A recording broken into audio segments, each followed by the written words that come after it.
I don't even know if this sounds right. A football Thursday?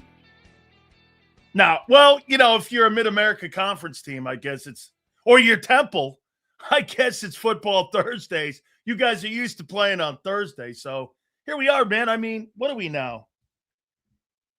20 – what is it? We are now 26 days away from the start of training camp. 26 days away from the start of training camp. I mean, this is crazy. Oh, and by the way, congratulations to Team USA Soccer last night. That was pretty dope. I bet that thing's going to get an enormous rating. An enormous rating. And I bet you almost half the country's watching that thing last night. That was pretty great, man. Really was.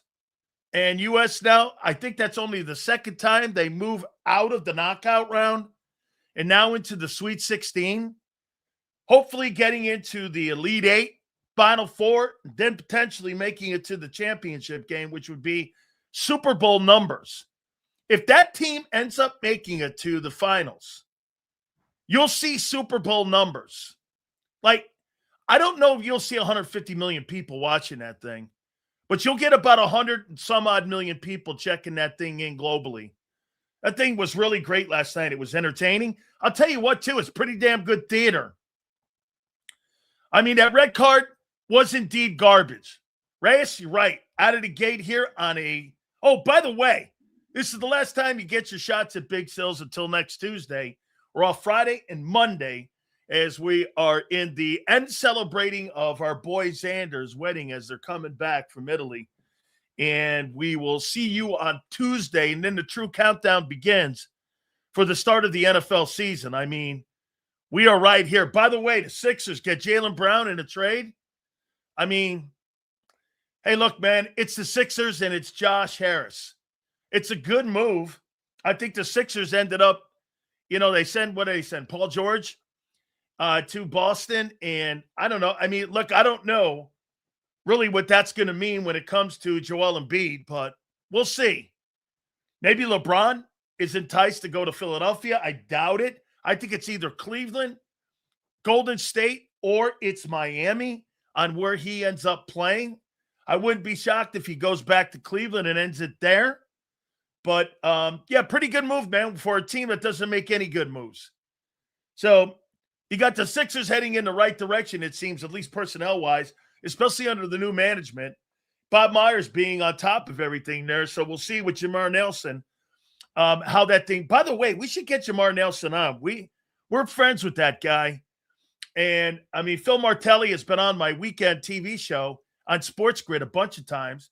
We should try to get Jamar Nelson on because he's now head of operations for the Sixers and maybe get his spin on what's going on. But, yeah, man, we're here on a Thursday now and a football Thursday, and we're getting ready for the upcoming NFL season. So I'm really looking forward to it. The storylines in the offseason have been pretty wild.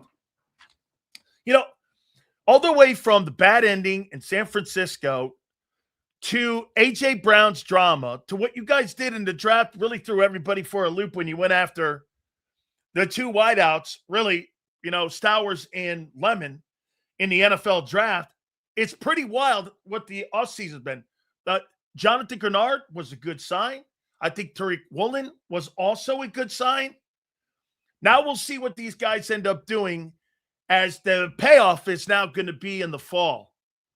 So all of this stuff done, and I'm going to ask this question. Now look, every single time that we ask a simple question, many of you get yourselves butthurt when we say these questions.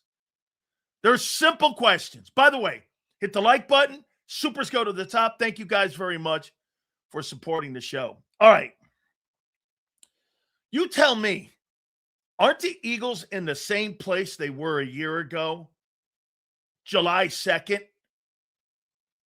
Aren't they in the same place?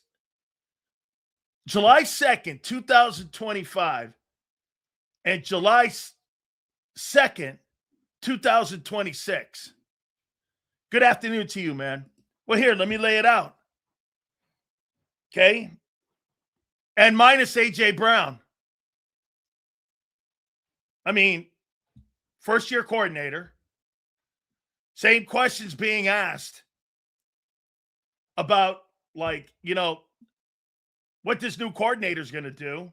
Same questions being asked about the offense and the passing game.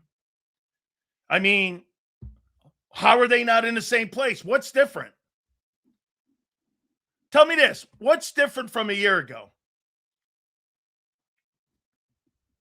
What's different from a year ago? And you don't have AJ. No, reminds me more of the 24 offseason. Vic wasn't popular hire at the time, if you recall. I don't remember that at all. I think everybody celebrated the hiring of Vic Fangio. Tell me this. What's different from 2025, July 2nd, to July 2nd, 2026, minus AJ now? Aren't you in the same spot? Tell me what's different. Get this. Same place as the lead up to 24 Super Bowl season. You question us after the collapse. You question us now. Well, wait, bro. What is different from a year ago? You're going back 2 years. What's different from a year ago? What's different? And you lost AJ. Don't give me the 24 season. The question is, what have you done from a year ago to today? Bro, Kellen Moore hasn't been the coordinator for 2 years. What are you different from a year ago today? Talking of next guy, okay? Sills on offense, it feels like it's shit in and shit out. Sills, every gain on defense cancels out by the issues on offense.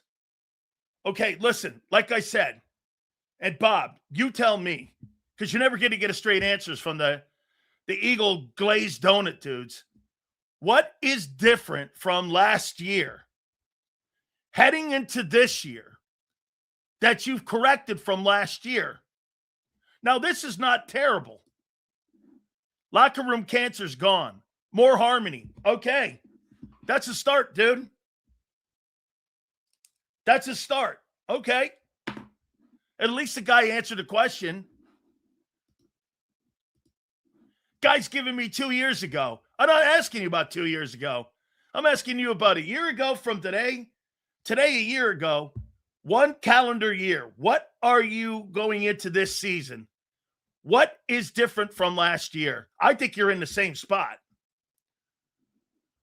And you lost your O-line coach. Okay? You lost Jeff Stoutland and AJ. Actually, if you think about that too, John, do you really think you've added players and added things to the team that cancel out the loss of Jeff Stoutland and A.J. Brown? What? A rookie in Mekhi Lemon and Jonathan Grenard cancels out A.J. and Stoutland? Absolutely nothing.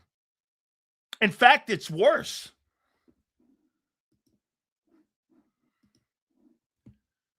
True, Sills. Hurts on the hot seat. Grenard will at minimum bring veteran presence. Okay, that's an answer. Kim, and I agree with that. Okay, I do. I completely agree with that. But, I mean, aren't you in the same spot? Maybe worse than a year ago? How are you better than a year ago? And tell me if you're where you think the team's better than a year ago. Sills probably worse. Sills. We're counting in rookies and Sean to save us. Okay. Grenard will keep Carter in check. That's not terrible. But like I said, when you look at a year ago for where we are now, I mean, how did you get better? Where are you better? To be fair, every team, and I'm not talking about every team. And get this, you're not every team. Stop. Hey, listen, 215.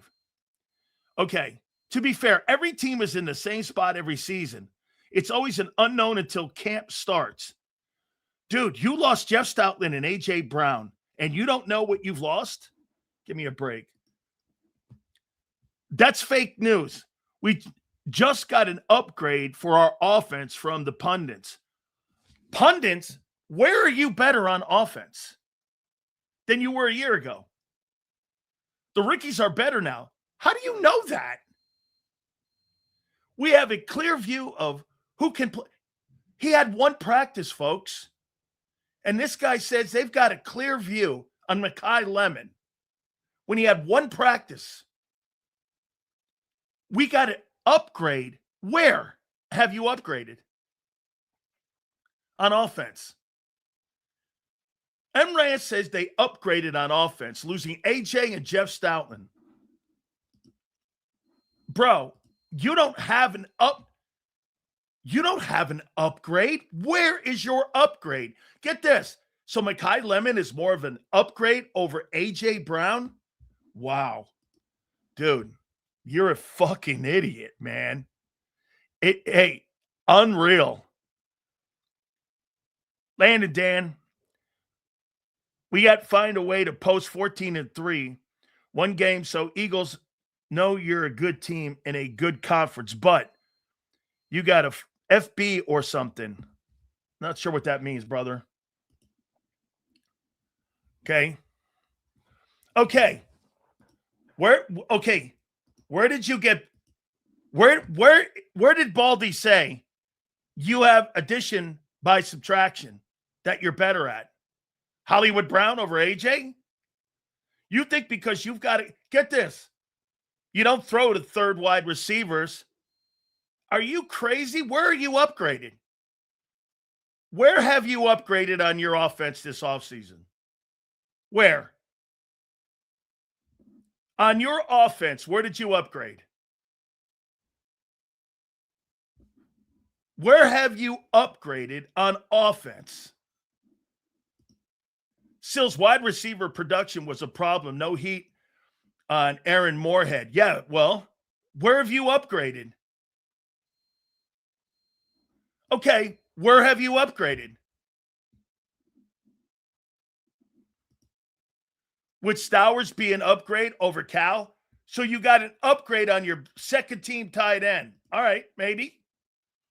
You make it sound like wide receiver 3 down has been as good as it is now. These guys are better than, get this. Bro, Jalen Hurts doesn't throw to the wide receiver 3 in 5 years. He averages 29 throws and completions in the last 5 years. They've never used wide receiver 3. Where are you upgraded? Where are you upgraded? Give me one place and one position that you're upgraded on from a year ago today. Where are you upgraded? Matthew, I'm asking you, where have you upgraded? I don't give a shit about A.J. Brown's attitude. I'm asking you about where are you upgraded? We didn't upgrade on offense, Sills. That's the answer. I know it is. But look at this. Because Covey isn't Hollywood Brown or Wicks. Who the fuck is Wicks? He was the odd guy out in Green Bay. They didn't even have a spot for him. That's why they dealt him. And Hollywood Brown is a dude. Doofus. Like, dude. Guys, this is hilarious. This guy shows his ignorance every day. Wide receiver 3 is better? Let's see what Jalen Hurts does to wide receiver 3 who's in that slot. Let's go back here. I want to show you something here. And I'm going to do a little exercise for you. By the way, appreciate you guys being here. Here's your wide receiver 3. So you're going to throw the ball more. Is that what you're saying? Okay. You're going to throw the ball more. All right. So let's go and see what Jalen Hurts has done since he's been a Philadelphia Eagle. Let's go to 21 regular season. Let's see what he did in that 3-hole with no AJ on the team, and you needed to spread the ball around more. So let's see your third wideout. Your third wideout that year was Quez Watkins. He had 43 yards, 43 catches, for 646 and 1 touchdown. That's probably the most productive year. So 2021, you had 43. Let's see who the next guy was. Rager at 33. At 76. Who else? And that's it. You had 76 throws that year to wide receiver 3 the entire season. So let's go to 22. Year he was pretty good. What did he do when you guys added A.J. Brown to the mix? Here's wide receiver in 2022 in the 3-hole. Let's see here. Quez Watkins, 33 catches. Zach Pascal, 15. You had 48 catches. It went from 76 to 48. Let's see 2023. Had more passing, higher volume of passing. So let's see what he did with wide receiver 3. There's Zacharias right there. He had 10 catches. You had 10 and 23. And anybody else? Covey had 4. You had 14 catches in 2023 to the wide receiver 3. 2024, the Super Bowl year. How many passes went to wide receiver 3? He had 14 passes, receptions in 2023, 48 and 22, 76 and 21. And 2024, a Super Bowl year, what did wide receiver 3 get? Jan Dotson had 19 catches. Anais Smith at 7. You had 26 catches. So in 2024, you had 26 catches from wide receiver 3. 2025, this past season, wide receiver 3, you had Dotson with 18. Darius Cooper with 9. You had 27. So here, 2021, you had 76 catches. 2022, you had 48. 2023, out of wide receiver 3, you had 14 receptions. 2024, you had 14 receptions. And in 2025, you had 25. So in the last 3 years, you've had 14 catches, and 25 catches at a wide receiver 3. And all of a sudden now, Hurts is going to start spreading the football around to wide receiver 3 when you have Devontae Smith double team. Okay. Like I said, answer the question. Where have you upgraded from a year ago? Sills, the loss of AJ requires we run, but the O-line is coming off major injuries, transitioning to a new blocking scheme with an inferior O-line coach. That was not the case last year. That's right. Hey, get this. See this? He thinks he's right. He thinks he's right that they're going to spread the ball around more. Their passing game has sucked for 5 years. And it's because of the quarterback. It's not because of a scheme. The scheme's built to fit the quarterback, not fit to do whatever you think it does. Okay? You're talking about getting his wide receiver 3 the ball. Sure, I guess he won't make that guy an all. Wait a second, Paul. Well, you better have somebody else pick up A.J. Brown's numbers. Who do you think is picking up the numbers? You think Mekhi Lemon is going to pick up the presence for A.J. Brown? One more time, I'm going to ask you again. Where have you upgraded from a year ago? This is a very simple question. And some of you have answered it. You haven't upgraded.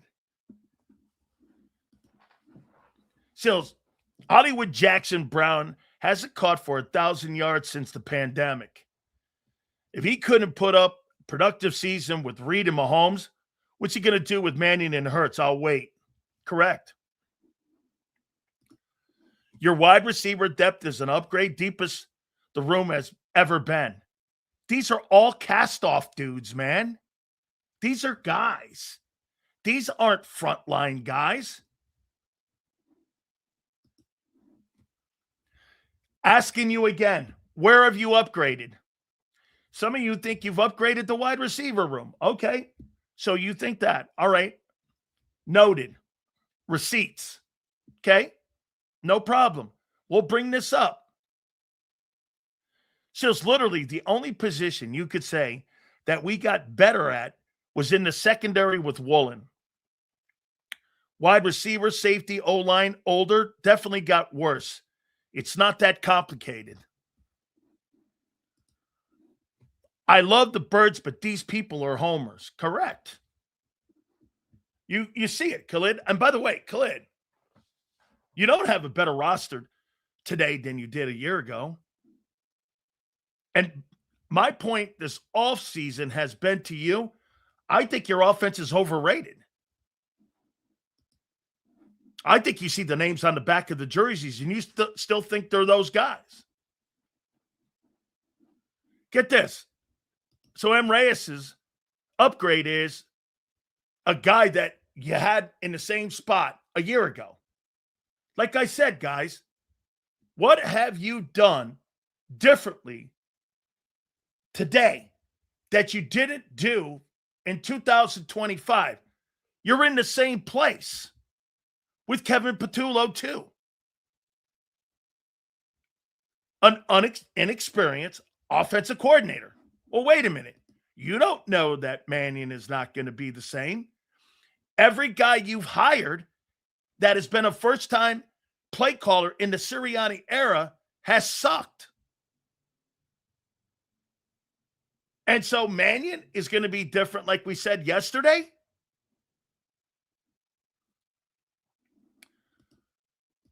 Not this guy. Seals, if Hurts can pull off this scheme change and can actually run a West Coast offense, I don't believe he can. Spreading the ball around and throwing on time, which he's never, he should win the 26 MVP. Correct. Get this. I speak in what? Platitudes, and expects us to hang on them. The Eagles have proven him wrong more than often. No, they have not. 1 year, dude, in 5 years, they proved me wrong. 1 year and 5. 21, I said it was a growing pains. 22, I said you go to the Super Bowl. 23, when you were telling me at 10-1 how great they were, you were getting a nuclear implosion. 24, I clearly was wrong at the end of the year when they ended up winning the Super Bowl. 25, I was dead nails on. 11 wins, and that team wasn't that good. And 26, believe me when I tell you, guy, we are not wrong with this football team, and we haven't been but for 1 year. And you know what the coolest thing about JAKIB? Go back and watch the shows. Okay? I said, Seals, you never predicted anything correct? You mean like what? Your 11 wins? Keely Bingo sucked? And that Kevin Patullo would be fired? We said all that shit last year. We said Jalix Hunt would outplay Nolan Smith. What else did you want? I did say the Commanders would win the East. Other than that, I predicted every single thing about your football team. When you guys were telling me that Barkley was going to go for 2K again, I'm like, you'd be lucky if that guy gets 1,300 yards this next season. All that shit is documented. All you got to do is go back and watch the shows. I have. So where am I wrong? Yeah, no. You know what they'll say? Okay? And James, I appreciate you. Get this. They want me to be wrong.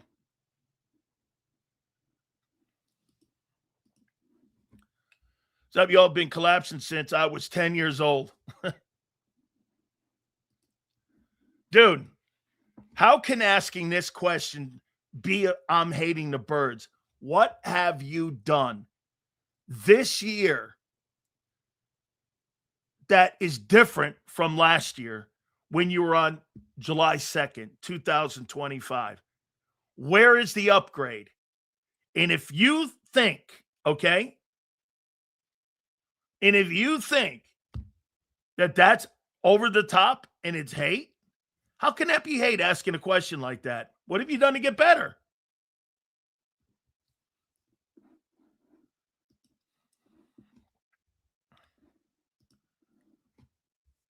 But you said Jalen would never win a chip. I also said that Sam Darnold wouldn't.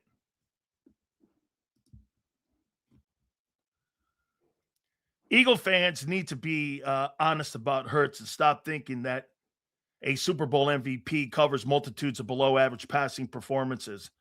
Team accomplishment doesn't hide who you really are as a player. That is a really great take, and that is exactly the take right there. That Super Bowl MVP, everyone has, you think that covers for all of his bad football that he shows on the field and the bad tape he puts up. Hey, it's a matter of fact, Vic, I don't think you are upgraded at wideout. All those collection of dudes, I don't believe you're not up. So wait, you think this? You think AJ Brown, Devontae Smith, and Jahan Dotson? You think Devontae Smith, Mekhi Lemon, and Hollywood Brown is an upgrade? That's an upgrade?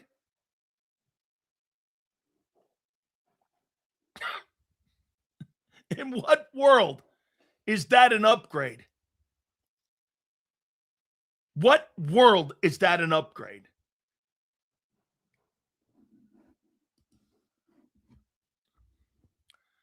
Twist, paper we got worse without AJ. Health and more diverse wide receivers that have a bigger route tree. Problem is the quarterback needs to be able to use the whole field and take advantage of that. That's a great take by Twiz. That's a great take by him. Okay? He's right. You've brought in route running wide receivers. How's that help Hurts?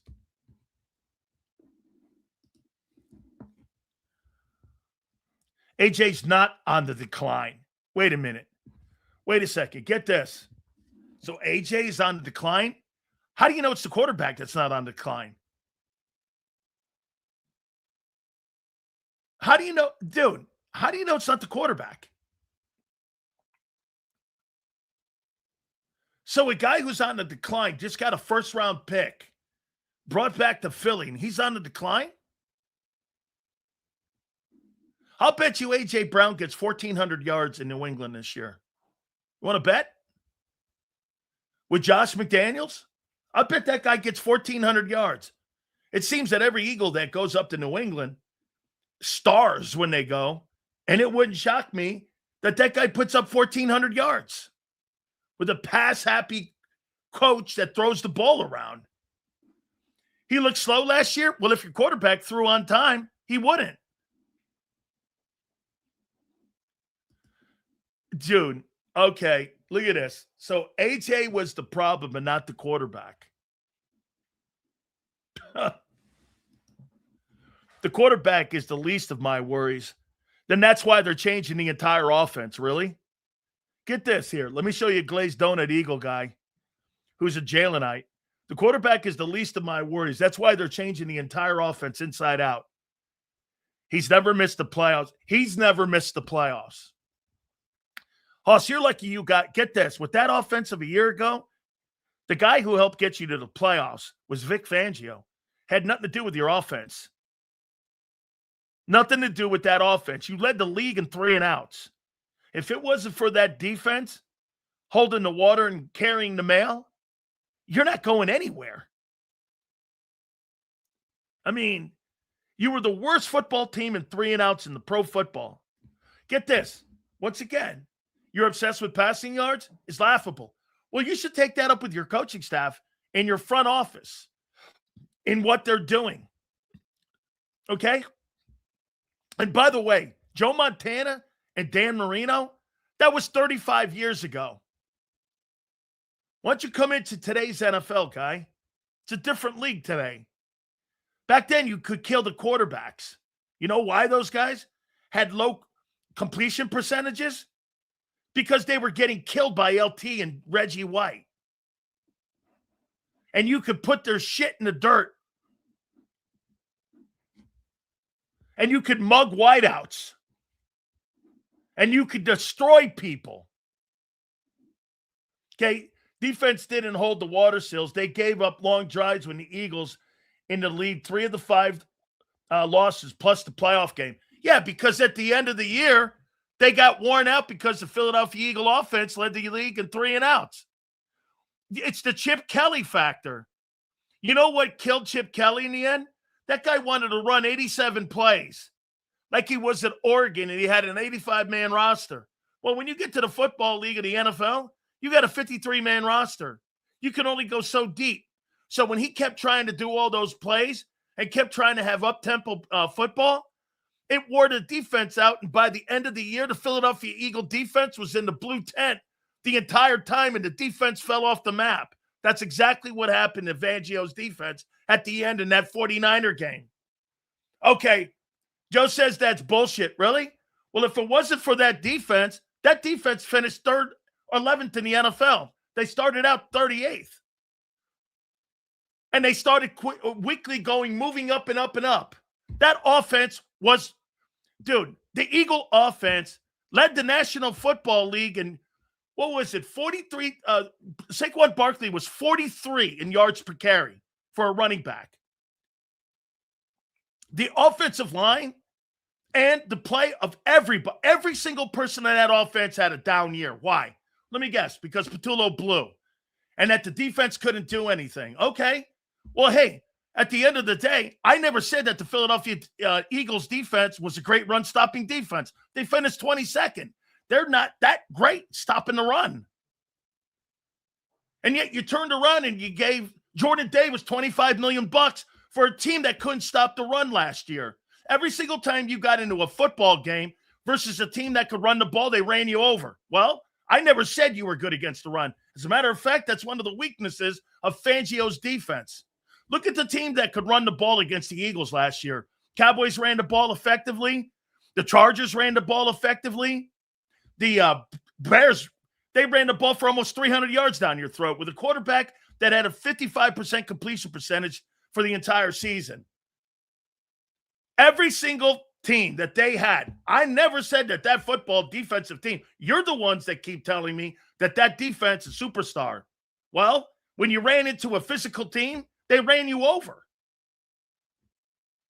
I mean, facts be facts.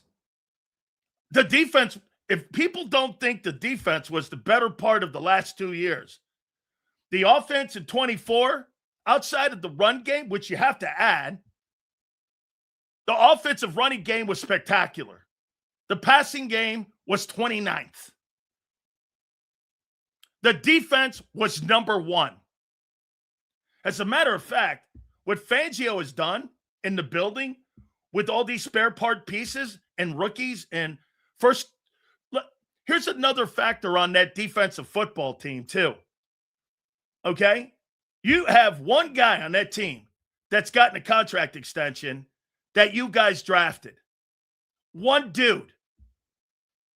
It's a conveyor belt of losing players. Now, that may change over the next couple of years because it looks like the roster is starting to roll that way. Cooper, Q, Davis, if you sign the guy.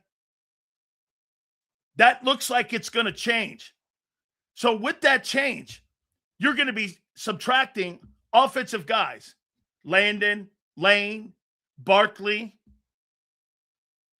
Where are you getting those replacements from? The draft? Free agency?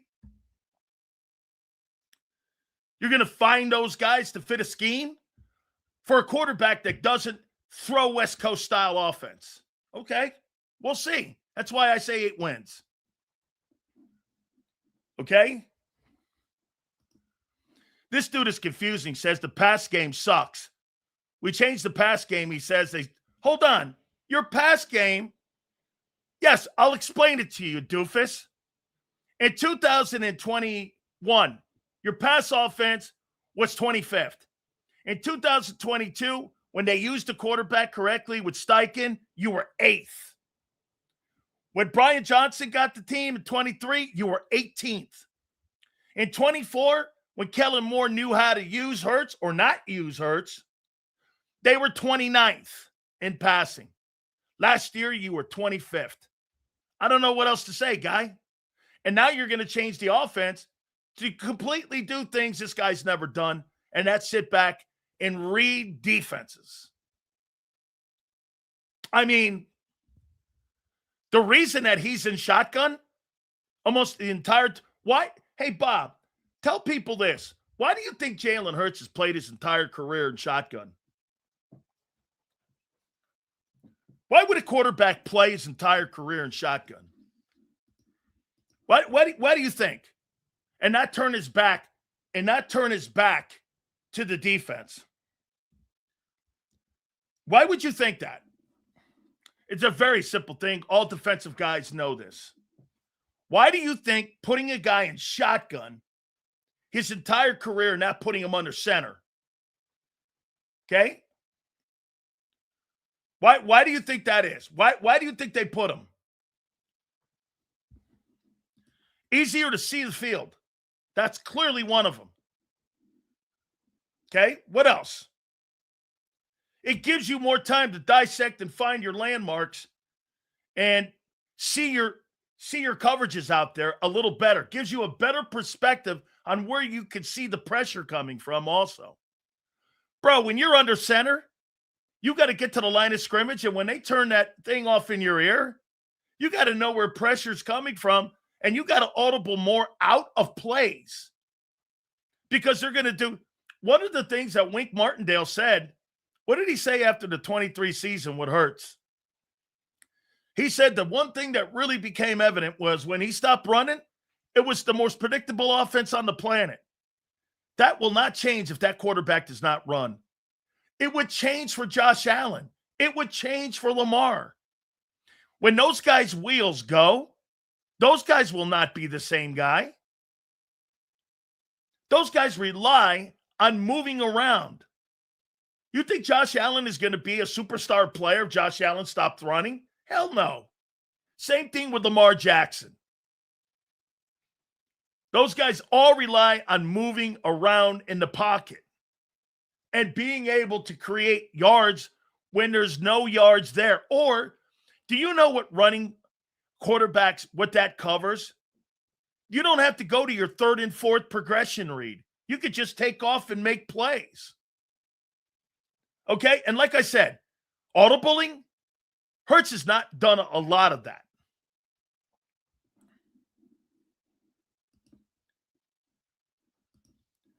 Well, most of Tua's yards came from passes under 9 yards. Yeah, because he's throwing to the middle of the field, too. The reason that Hurts got benched at Alabama is because Tua was a better progression reader, and he still is. That doesn't make him a better quarterback. He's got a different skill set. Are you under the impression, Deshae, that every quarterback has the same skill set? Some guys do one thing better. Some guys do two things better. Some guys do nothing really all great. They do a lot of things very good. Like Sam Darnold doesn't do anything great. He does a lot of things well. There's nothing that guy does great. Not a big arm. He's pretty accurate. I mean, not over the top. He had a lot of interceptions at Southern Cal. Okay? Falcons are a competent quarterback away from being a playoff team. I happen to think that's correct. Their offensive line is very good. I think they've improved a lot on defense. I really do. I do. So, again, where in the world have you gotten better from a year ago? I think you're in the same spot. First-year coordinator, no Stoutland, no AJ. You're a lesser place today. How about this? Well, let's be fair. You got more questions today on July 2nd. Shotgun worked out great 2 for Drew Brees his whole career. Yeah, are you trying to say that Jalen Hurts is Drew Brees? Holy shit. Is that a terrible take? Drew Brees threw for 70,000 yards and over 500 touchdowns. Bro, don't put Drew Brees' name with Hurts. Are you psycho? Come on, Marsh. Drew Brees, Jalen Hurts. Holy shit. You got to be out of your mind. I mean, look at Drew Brees here, man. Look at this. And what kind of insane career this guy had. Drew Brees had an insane career. Insane career. Drew Brees. Oh, my God. Yeah. Hurts won't come near this stuff. What Brees did in his career. 13-time Pro Bowler. Super Bowl MVP. Offensive Player of the Year. Comeback Player of the Year. 80,000 passing yards. 80,000. Threw for $5,000 4 times in his career. Has 571 passing touchdowns. Come on, dog. And won 172 football games. I mean, Drew Brees? Brees is a bad man. Let's ease up. Peyton knew how to use him. Yeah, because Peyton is a better coach than Nick Sirianni when it comes to running offensive plays. Look what he's doing with Bo Nix. I didn't think shit of Bo Nix. Hell, if he has Bo Nix, he wins the AFC Championship and gives Seattle a better game. No, I'm trying to say that was a horrible take because Brees had to be a shotgun because of his height. And that goes for Hurts as well. Dude, Drew Brees, they spread the ball around because they put him in shotgun because he could spread it around more. Hurts doesn't spread the ball around and he's in shotgun. That guy was throwing to multiple receivers and checkdowns and all that. So when you've got a guy like that that can see the field like that and use every wideout, Hurts doesn't use every wideout. I just showed you. He uses 2 wideouts because he doesn't process quick enough. When he gets back and he sees this, listen, I don't know how this even morphed here. I asked you if you were better than a year ago, and here we are again. You guys moaning and crying. Brees had to carry teams with horrible defenses. He could have won more if the front office gave him consistent defenses. They had some pretty decent defenses, but I don't know about that. I think the Saints had some pretty good defenses with Jonathan Vilma. Sills, you were spot on yesterday. Sirianni is Seifert. Yes, Hurts has real issues, but the head coach doesn't have the skill to help him improve. I agree with that. Because he doesn't know how to coach that. Yeah, I'm running a narrative that Drew Brees threw for 80,000 yards and Jalen Hurts will be lucky if he throws for 40,000 yards in his career. You asked the question. I gave you the answer. You didn't give the answer. Drew Brees and Jalen Hurts are 2 different quarterbacks. You drop that guy back in shotgun because that guy is going to throw to the 4th wideout, the back, the 5th wideout, a tight end. He's going to scan the field. Hurts is a dual threat RPO quarterback. They don't spread the ball around. That's not his skill set. He has no skill set next to Brees whatsoever. Brees doesn't run. How many rushing yards did Drew Brees have in his entire 17-year career? Shotgun? He didn't run. How many yards rushing did he have in his career? Did he even have 1,000 yards rushing? He had 750 yards. Look at these to show you how, again, Jalen Hurts runs for about 600 yards a year. Here's Breeze's numbers: 22, 12, 20, 14 yards, -4, 80, -2. The year he threw for 5,700 yards, he had -3 yards rushing. That guy was never going to take off. Okay? 80,000 yards and never made it to 2 Super Bowls. Just saying clearly it's hard to get to 1, let alone 2. Yeah, that's why it's a team thing. It's not a quarterback thing.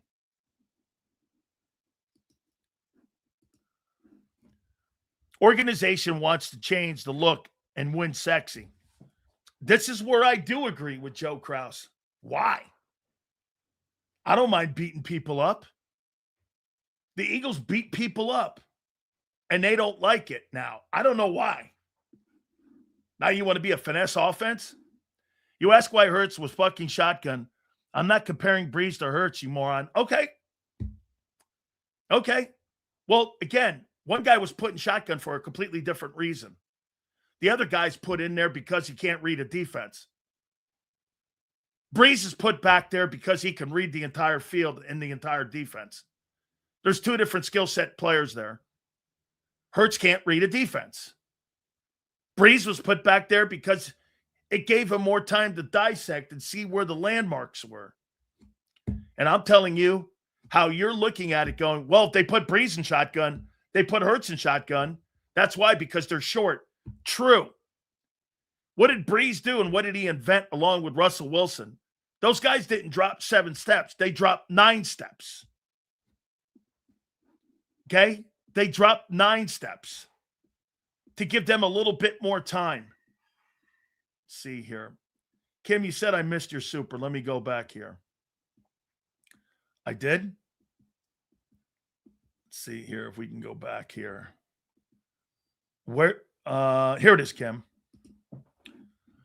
This Swift Kelsey wedding is all set up for the NFL, but to their credit, they found a way to sell 2 times as many tickets to a 13-year-old girl's. It's a concert. I got it. I good for them. I don't, he'll be changing his name to Travis Swift by the end of it all, as far as I'm concerned. Okay. Sills, I think us Philly fans got too attached to Hurts. He will come and go just like Cunningham, McNabb, Wentz, and Vic. We just need to thank the guy and move on. Nothing is forever. Look at Brady. Well, I still think he gets a shot this year. Hey, dude, Jalen Hurts has earned the opportunity to play this season in this offense and prove he can do it. All 17 games. You have never on this program ever heard me say bench Jalen Hurts. I have never said that. I have asked the question, do you think they will? And I don't think they will. I have never said on this program to bench that guy. We have never gotten there. I don't think Hurts can advance as a passer here. He's not going to. They've made it clear they will not bring proven guys to develop him. It's like trying to convert an automatic into a manual. Just buy a manual. Correct. That's right. They're not going to change him into some sort of West Coast style passing offensive guy. He's never done that at any level, anywhere he's ever been. As a matter of fact, when he was at Oklahoma with Lincoln Riley, look at the work that Ben Johnson has had to do with kind of helping out Caleb Williams. I mean, Caleb Williams was at Oklahoma, and then he followed him over to Southern Cal. That guy's mechanics were so bad. Ben Johnson has done a remarkable job at bringing that guy back full circle and helping him. He needs to be a better completion percentage guy. Let's see here. Franchise quarterbacks don't get benched. They gave him more weapons. They gave him lesser weapons. So Hollywood Brown and Dontavian Wicks is a nobody. Here's the guy you're counting on in an offense that really predominantly didn't have like a one guy except for Tucker Kraft. So Dontavian Wicks. This is who Dontavian Wicks is in the same Sean Mannion offense that he's going to bring here to Philly, him being up there in Green Bay. So wait a minute. Dontavian Wicks had 580 yards, had 415, had 332 yards. And in his 3 years, he started 18 ball games. Why is it going to be different here? Why will it be different in Philly? With Lemon and with Devontae in front of him. What will be different? Not to belabor the point, but Brees had 4 different seasons in which he nearly had 5,000 passing yards and 30 TDs. But those defenses finished 28th to dead last. But he had good defenses too. He had some, he had a lot of terrible ones. He did. More opportunities here? I just got through telling you the 3 guy doesn't get opportunities here. So now you're telling me they're going to try to feature the 3rd guy when they've never featured the 3rd guy. All right. That means Hurts has to read passes and read defenses more. Okay. Mannion saw something in Wicks. Yeah. He knew a guy who knew how to run his offense. That doesn't mean he's a star player. Hey, you gave him $14 million, Vic. We'll find out. Hey, I'll show you what Brian Gutekunst said about him. The general manager of the here's what the general manager of the Green Bay Packers said about Dontavian Wicks. Packers GM Packers on Dontavian Wicks being traded to Philly.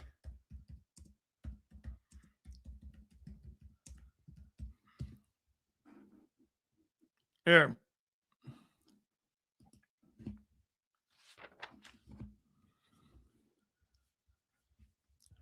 Green Bay Packers, Brian Gutekunst framed the trade. Dontavian Wicks to the Green Bay Packers was necessary for us to recalibrate our roster. He stated that the team wasn't sure how Wicks would fit into long-term plans. And that's what stopped them from giving him a contract, because they didn't know where he fit in. And that's why they traded him. Because he didn't fit in. Oh, wait. They're lying too. Okay. I'm not bad. Dude, you're missing the point. And I'm going to go back to what you say, Marsh. I think they're coaching the guy 1,000% wrong. And the way they're coaching him, I will bash the guy. But if they coached him like Shane had him, he's a great football player. I don't think he's a great football player right now, because they're not putting him in a position to be great. You could bash Hurts for his inability to read defense, but his height is definitely a factor. A factor. Freaking Malata is 6'8". Come on, Sills, you're not being logical. Okay. Again, you're missing my point on why they put Brees in shotgun versus why they put Hurts in shotgun. You're missing the point. Brees is a tactician. This guy is a tactician. He knows exactly before he even gets to the line of scrimmage where he's going with the ball, and he's going to move people around. That's how you throw for 80,000 yards. Hurts gets back there because he's got to find what? Set protections first, because he's never learned how to do it until 3 years ago. Then he's got to figure out where he's going to go with the ball. There's my guy. Why do you think it's always this? The guy's not open, roll right. Not open, roll right. Not open, roll right, throw out of bounds. I mean, dude, it's like a ballet routine. 1, 2, 3, kick.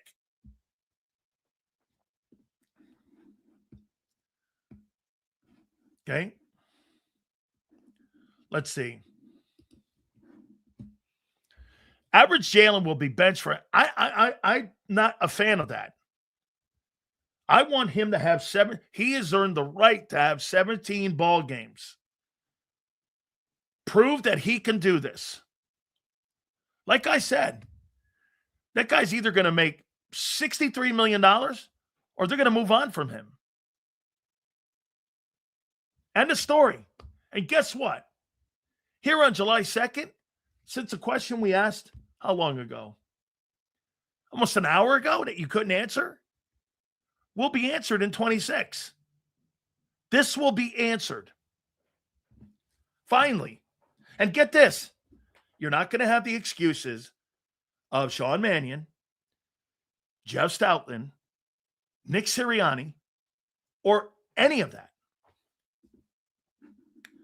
Sam Darnold is not elite? No.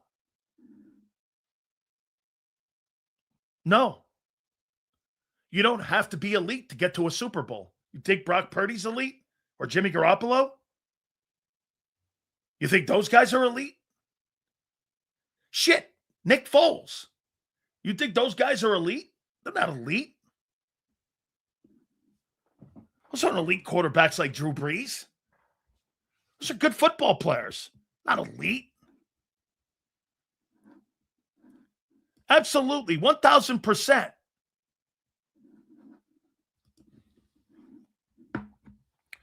Seals, can we at least agree that not having AJ could be a positive for Jalen?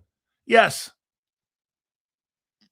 At least he can focus on fixing issues and not stressing about RJ, his catches. I'll ask you this, though, Ricardo.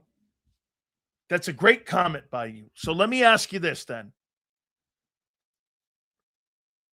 AJ can be a positive for Jalen. At least he can focus on fixing issues. Ricardo, does Nick Sirianni have the answers?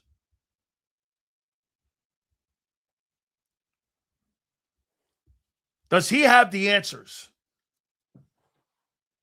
to fix these problems?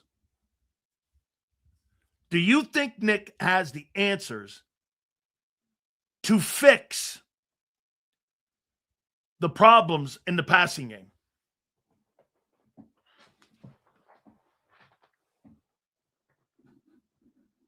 Okay? Mark Ribbon was a Super Bowl MVP. He must be a Hall of Famer. Good dig. He's not. And you know that. I know you do. Maybe. Well, what happened last year? He's the head coach. You know what? I asked you guys this question about Jalen Hurts last year. Yesterday. I asked you this question. I'll ask you that same question about Nick Sirianni. So when you're standing there and it's 4th and 11, and your quarterback is there, Jeff Stoutland is there, Kevin Petullo's there, and Nick Sirianni's there.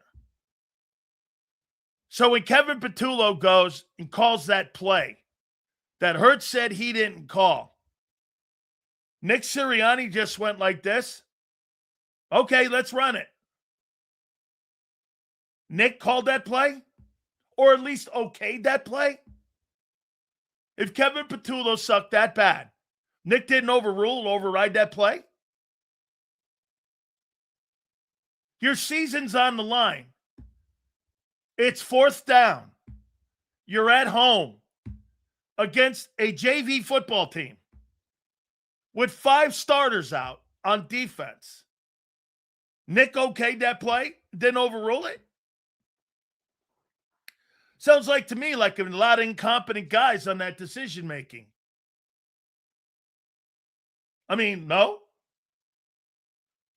Get this. Here's another one. It's easy to judge a play after it's called. It either works or it doesn't. That play was a microcosm of the entire offensive season. They couldn't figure shit out last year at all. They never clicked.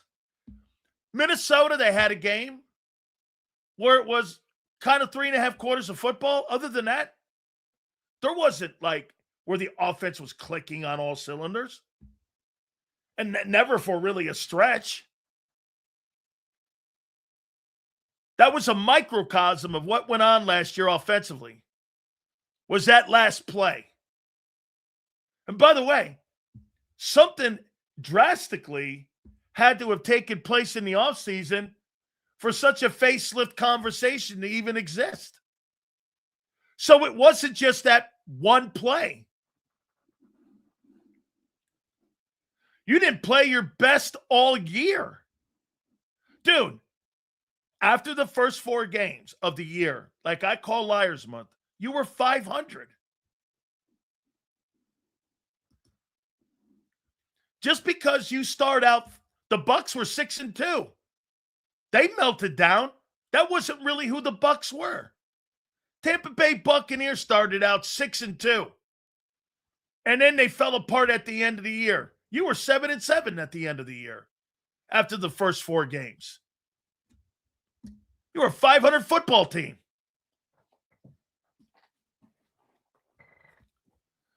Stoutland probably thinking, throw the damn slant to AJ. Or run Hurts. Let him take off. Bro, when that guy's in open field, he's one of the better open field runners for quarterbacks. Let me ask you this. On 4th and 11, what do you think is a better play? Throwing into triple coverage or letting Jalen take off to run for the first down? With that guy's will and him being able to get that for, I'll tell you what, I'll take my money and put it on Jalen picking that 11 yards up with his wheels, then throwing the ball into triple coverage. Wouldn't you? I would have had a play that gave him an opportunity to run an RPO play. 4th and 11, Jalen, I want the ball in your hands. I want you throwing the ball with triple coverage. Hey, dude, I've said this to you. Just because I say the guy's limited in talent when it comes to playing in the pocket, I didn't tell you that the guy doesn't have will. I told you he's a really good football player, that they're not coaching right.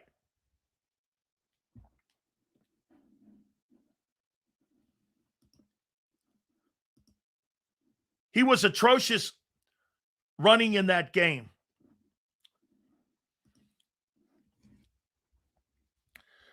We win in spite of Hurts. I don't know about that. Dude, I don't go there like that. I'm talking about what they're trying to do as a passing football team. Those first 4 games of the year, a year ago, I think you won because of Jalen.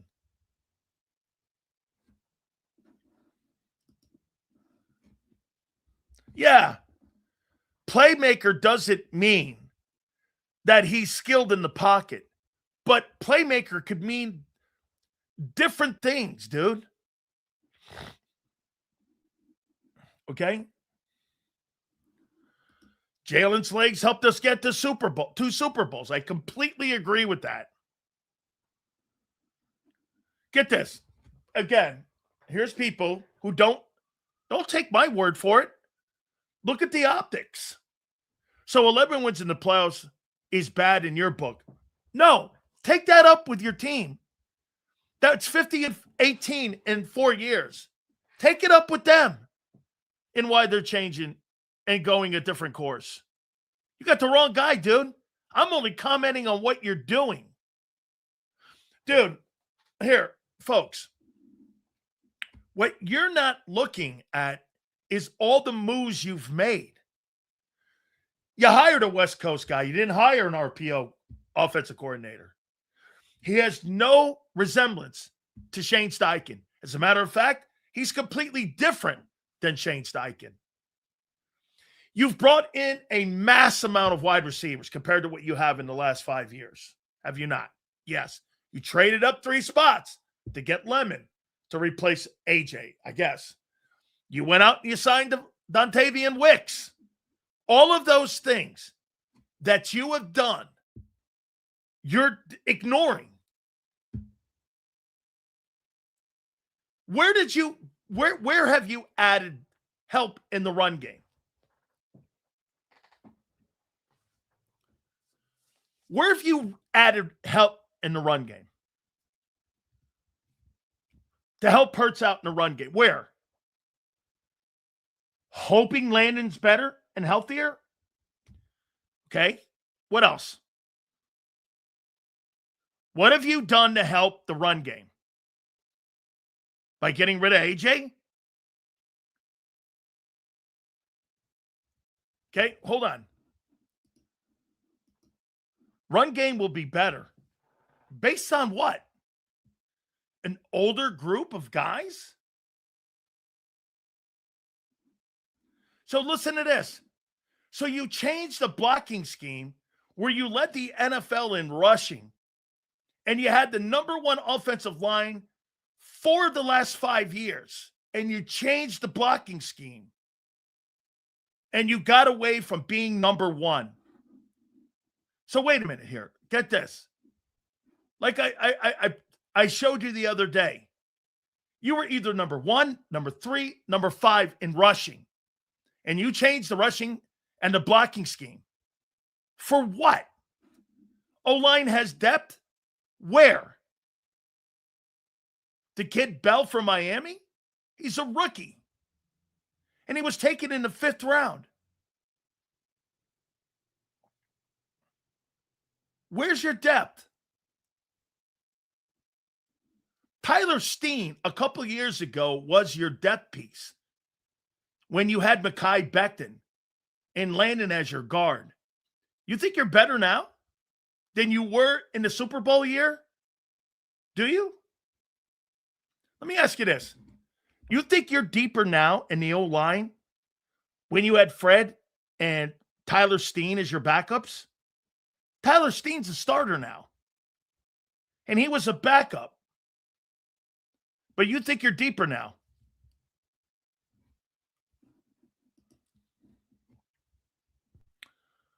All of the changes in scheme tells me it's the organization that wanted him to stop running. I really don't think it was Jalen. Okay? Eagles stunted Hurts' quarterback development. I don't know if it's over, but that's a true statement.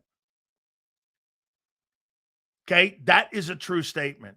They stopped developing him after 22. I think they tried in 23, but they should have kept, and they at least should have tried to develop Brian Johnson as well. They didn't want to because Nick was on the firing seat so hot that they had to fire somebody because of the impatience of the owner.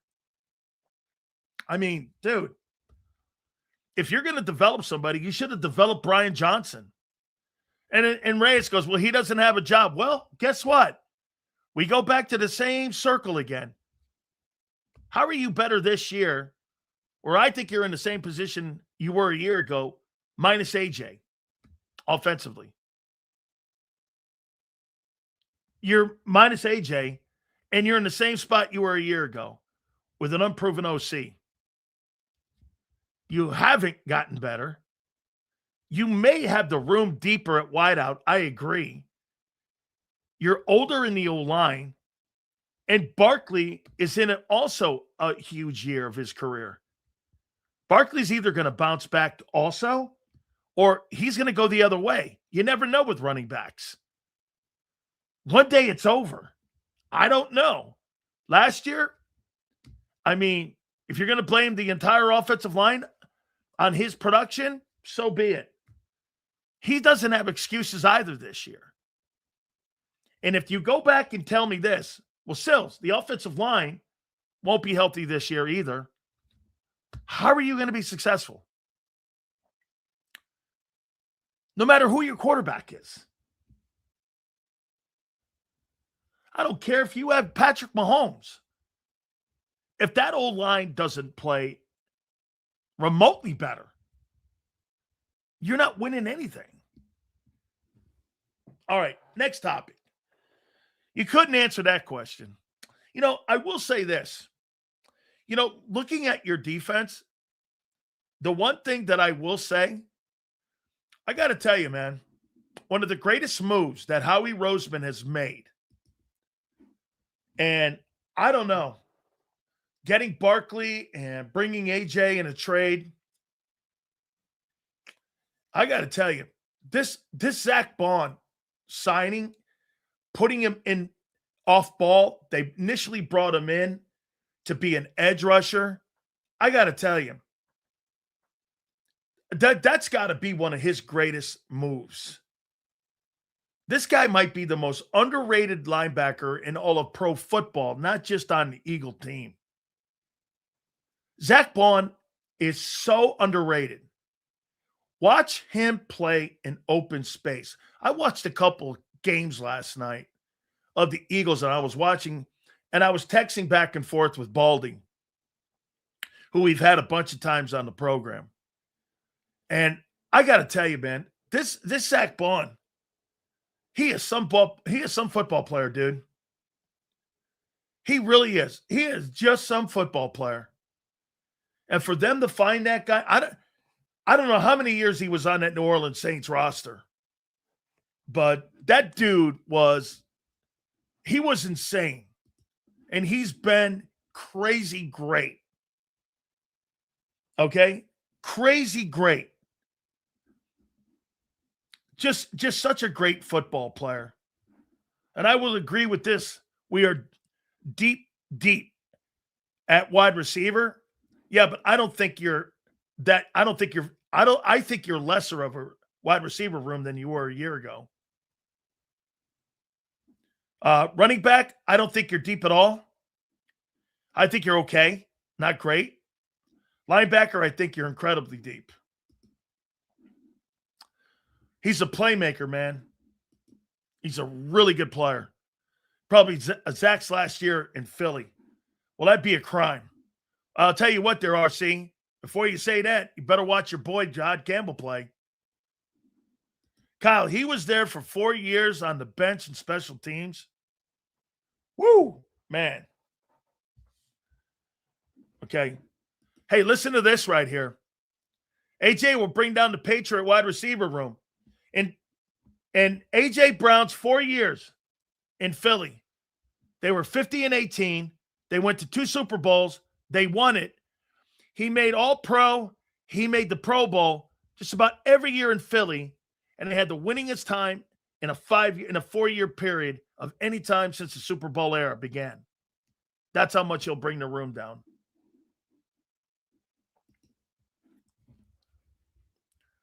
Look up most INTs thrown by a quarterback last year. Mayfield, maybe. Who threw the most? Who was under the most pressure last year? I don't know who led the NFL in INTs. Let me see. See who threw the most INTs last year. Gino had 17. Tua was second. Darnold was he was third with 14. Now, you got to also look and take into context. You see this with Justin Herbert at 13. Guy threw the ball for 512 attempts. Trevor Lawrence threw the ball 560 times and had 12 picks. That's a pretty good ratio. When you have more volume, you're going to have more picks.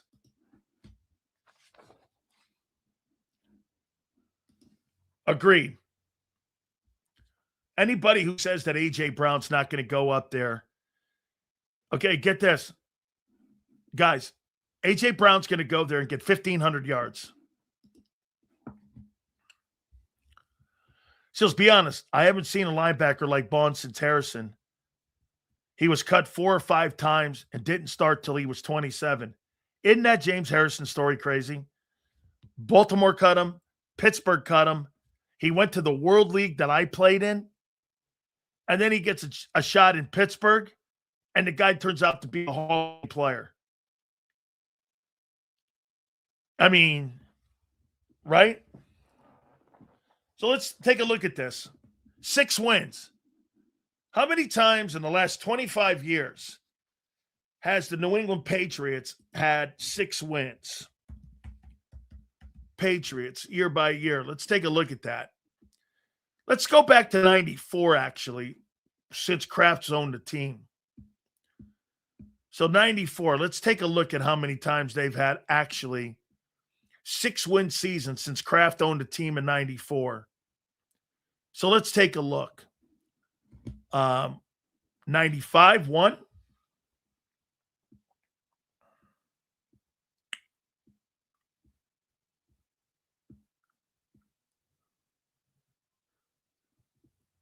Two, three, four, 4. Since 1994. With 3 different head football coaches. Parcells, Belichick, and Vrabel. Chances of that football team having 6 wins is slim to none.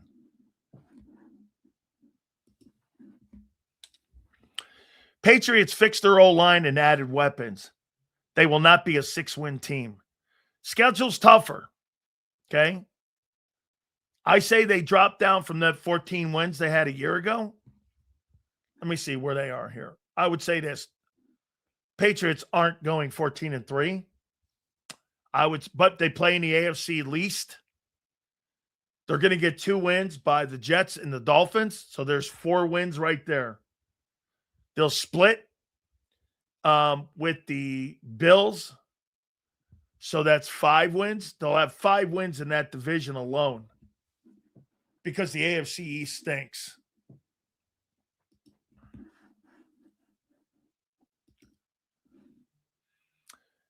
And none of them were offensive-minded guys. Let's see here. Let's see. Hey, M. Reyes, keep wishing him to have a bad year. He won't. I'll tell you what, Reyes. This is a good one here. Who do you think has more receiving yards this year? A.J. Brown or Devontae Smith?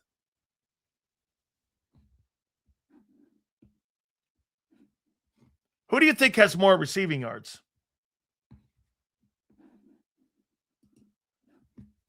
Sills, what are those weeks lottery numbers? I'm not sure what you're talking here, man. Hey, Sills, can you remember a run-first quarterback that significantly improved as a passer? How common is that? You know, I got to tell you, Lamar Jackson. Lamar's first year that he took over for Joe Flacco, I didn't think that guy would hit the broadside of a barn. And he just improved as a passer. I think Lamar Jackson has improved steadily as a passer. Okay? He had 41 touchdown passes a couple years ago with only 4 picks. And I think he improved a lot. And I think he got better. Okay?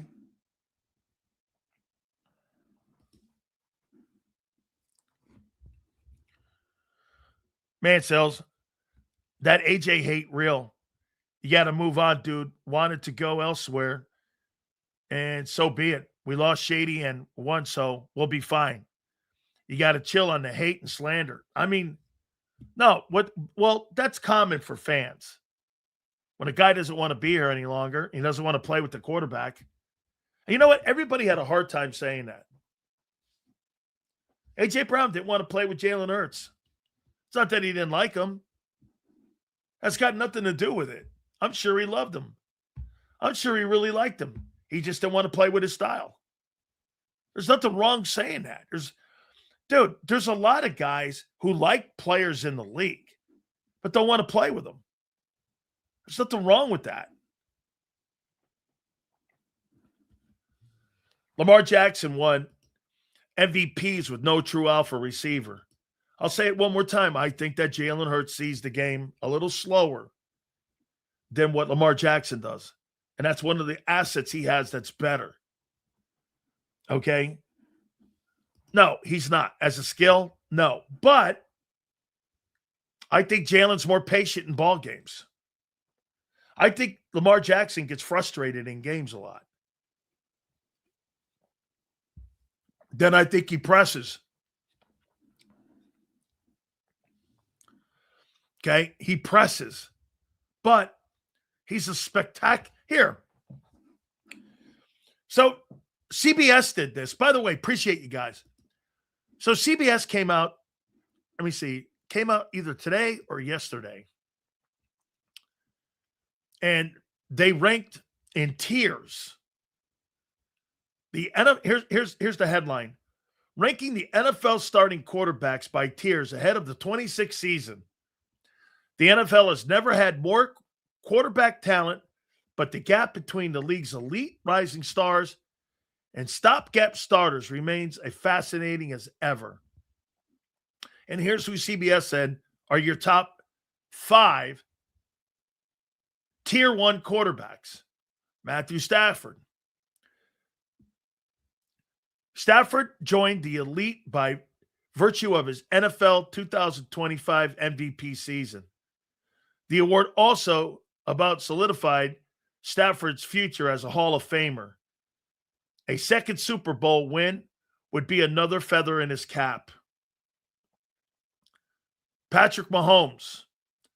Mahomes and the Chiefs suffered a setback in 25, including Mahomes' season ending early due to injury. And while he and the Chiefs surely hope for a bounce back in 26, Mahomes' legacy as one of the league's all-time greats is already secure with a 3-time Super Bowl most valuable player and 2-time league MVP. Number 3, Josh Allen. One of the decade's best players so far. The versatility of Allen's list of accomplishments includes the 24 MVP and becoming the all-time leader in touchdown runs by a quarterback. A Super Bowl would further validate Allen's spectacular career.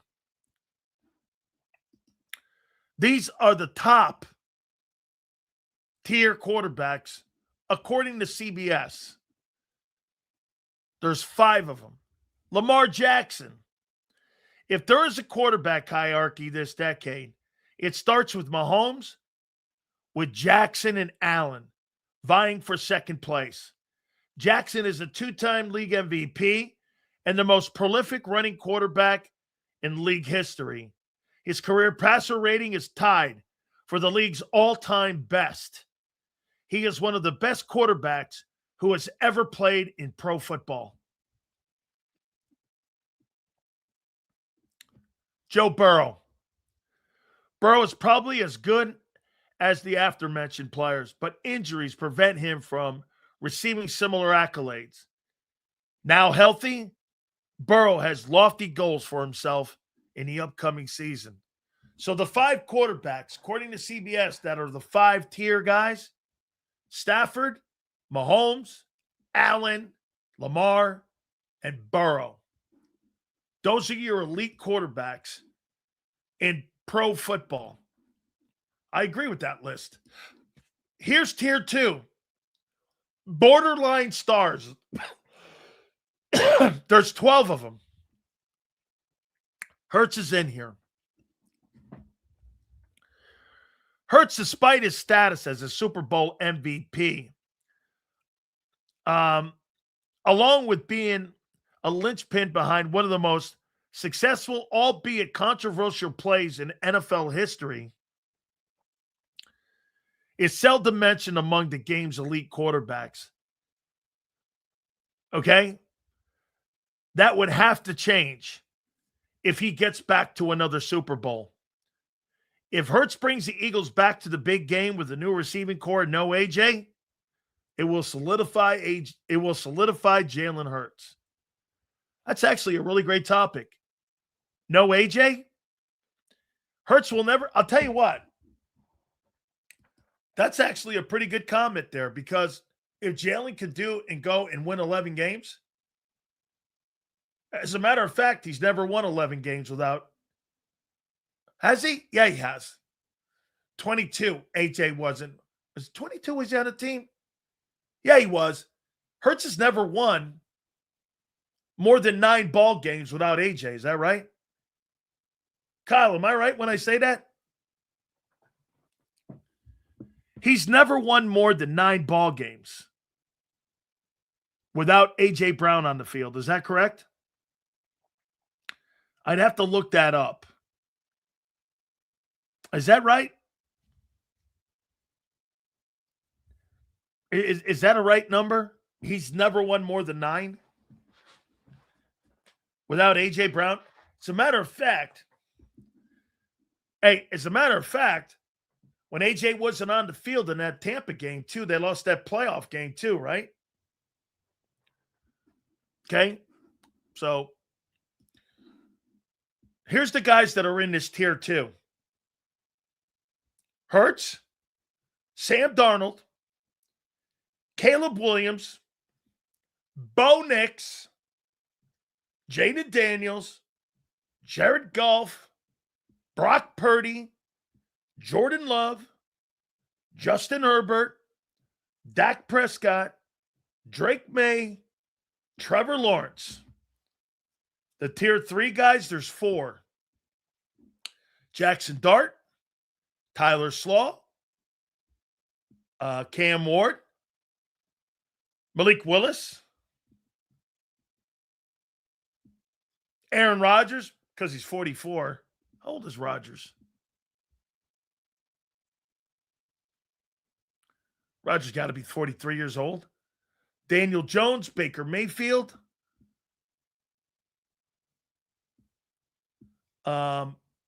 Stroud, Young. Then they got the prospects like Fernando Mendoza at 5.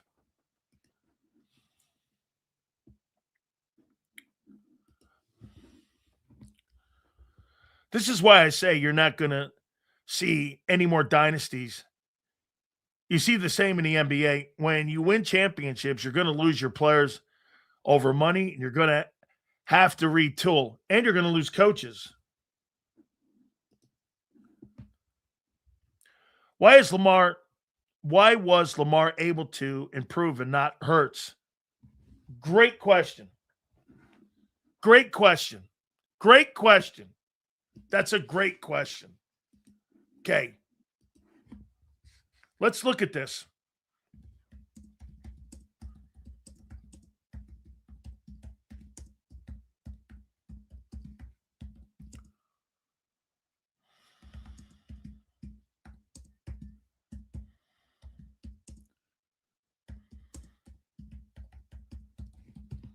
Okay. Here has been the quarterback coaches / OCs. Okay. Greg Roman. Fantastic. Greg Roman knew how to run the RPO. Okay. He ran the RPO offense for him, Greg Roman. And he developed him early, Greg Roman.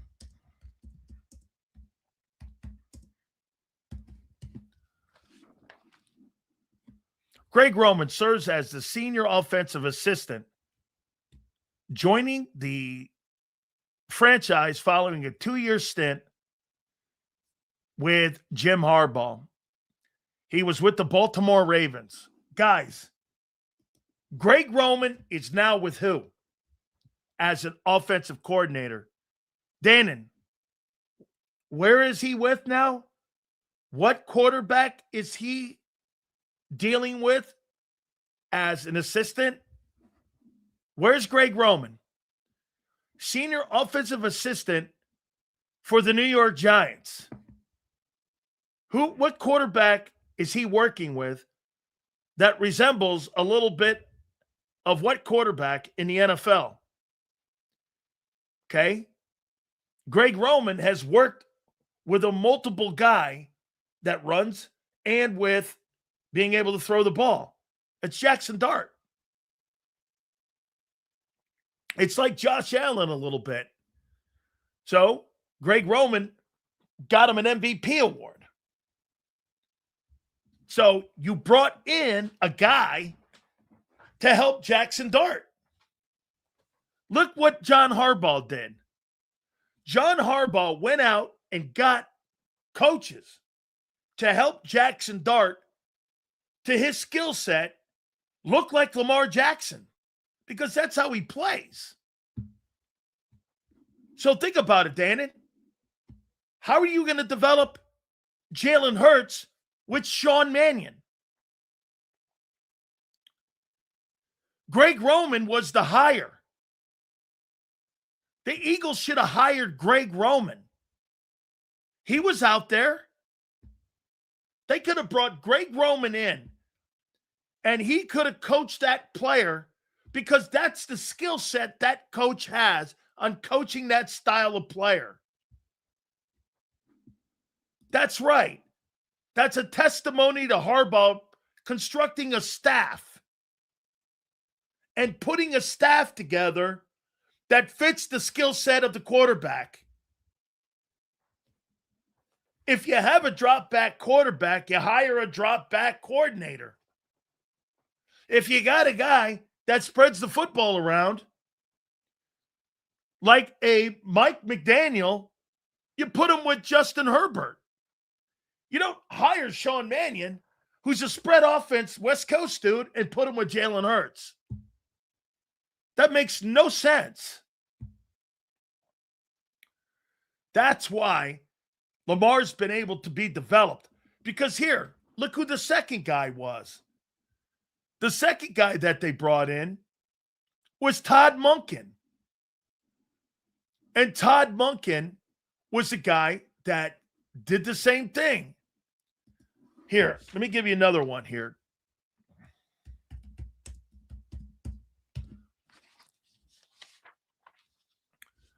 Okay, here.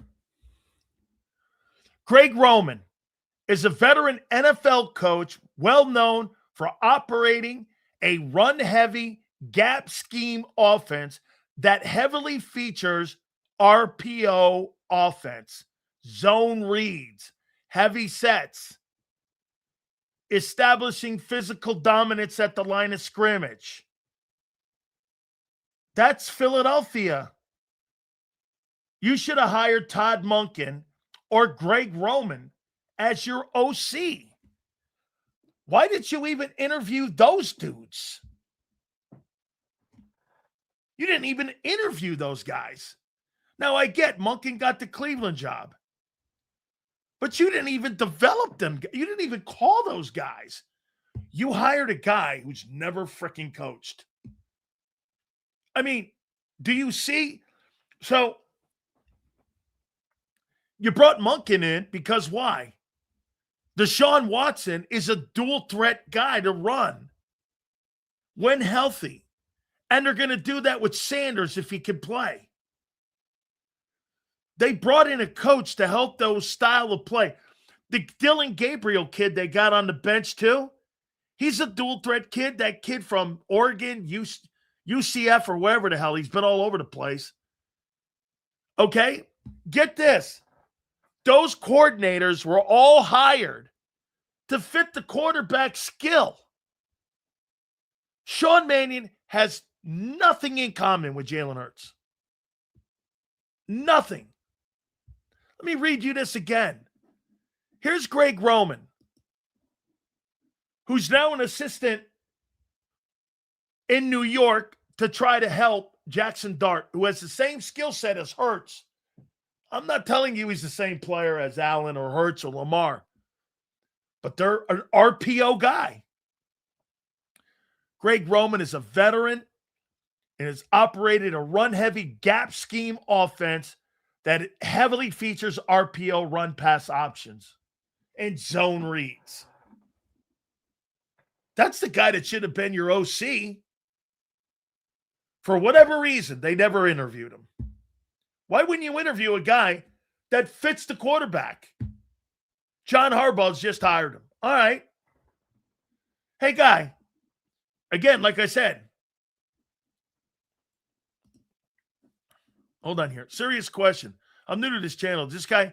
Hey, dude. Serious question. You got a Birds thing over here and a Birds hat.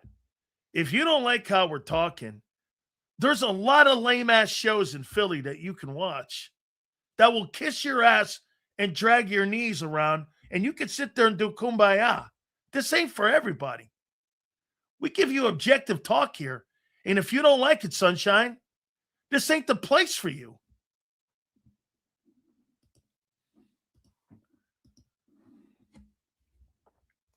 Sills, how important is it that a head coach have the credibility to have the team believe that they can win a Super Bowl and not listen to the media who might say that they're not contenders? Listen, the Philadelphia Eagle players have built-in muscle memory here. Okay? They got built-in muscle memory. Why? Because they've been to Super Bowls. They've won one. Lane doesn't need to listen to anybody. Those players have great belief and faith in what they do because they've been there. Okay? Sure, dude. IP's there. You can go there. I listen. They're the mouthpiece of the Eagles. It's an easy listen. If you want to hear what you want to hear, all the good things you want to hear about your football team, totally IP's your team. Or Bob Lang would be up their ass like they're sometimes up Joe's ass with me. Difference is JAKIB doesn't give a shit. Only reason I can think for not hiring an RPO OC is because Jalen has intimated to management that he doesn't want to run. Well, dude, something on the other hand here is, okay, at the end of the day here, either he doesn't want to run or the Eagles don't want him to run. Here, let me get to another one.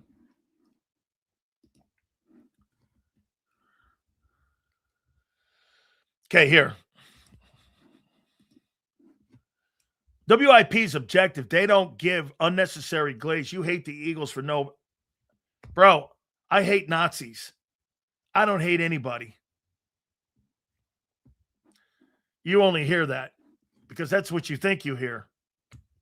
I have never in any way said that that's not. And by the way, I'm not going to give you a friendly reach around just to make you feel better about your life. Okay, so that you feel better about your life. But at the end of the day, I've never said you got a bad organization. As a matter of fact, it's a bunch of fun covering it. But at the end of the day, man, again, you get the wrong dude, man.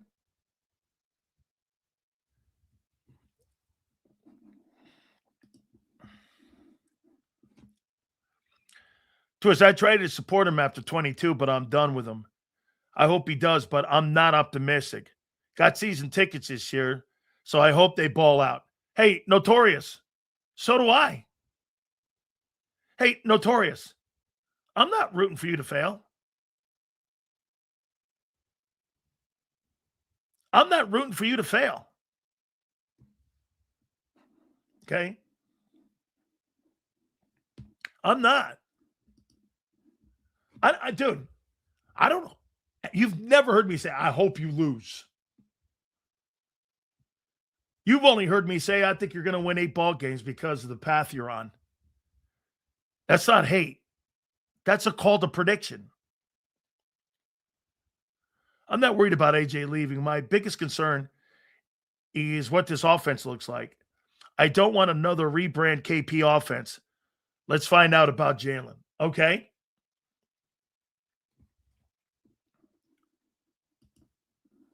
Hearing local media say this season is doomed and pontificating about it, what happens after we failed? It kills belief. No, dude, wait a minute. You're going to go into the football season because I have an opinion on something and you're going to think gloom and doom? Well, that's on you. Got a mind of your own? Because of the way they're developing quarterbacks in college, I think you're going to see the landscape of coaching in the NFL start to shift to RPO. Why would you think that, Kim? Kim, why would you think that? Why do you think today, going more to an RPO type style, the Jackson Darts of the world, guys who can run, why do you think it's important? What would be the number one reason? Let's see if you can get it, Kim. Haven't asked you a question in a bit. What do you think, Kim?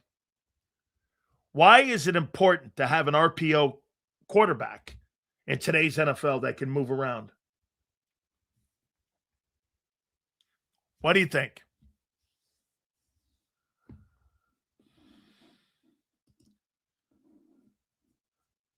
Okay, that's right.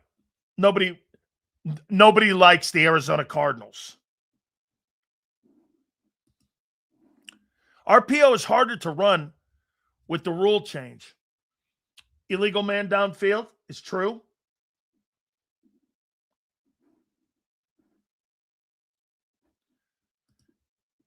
Guys, okay, here's why.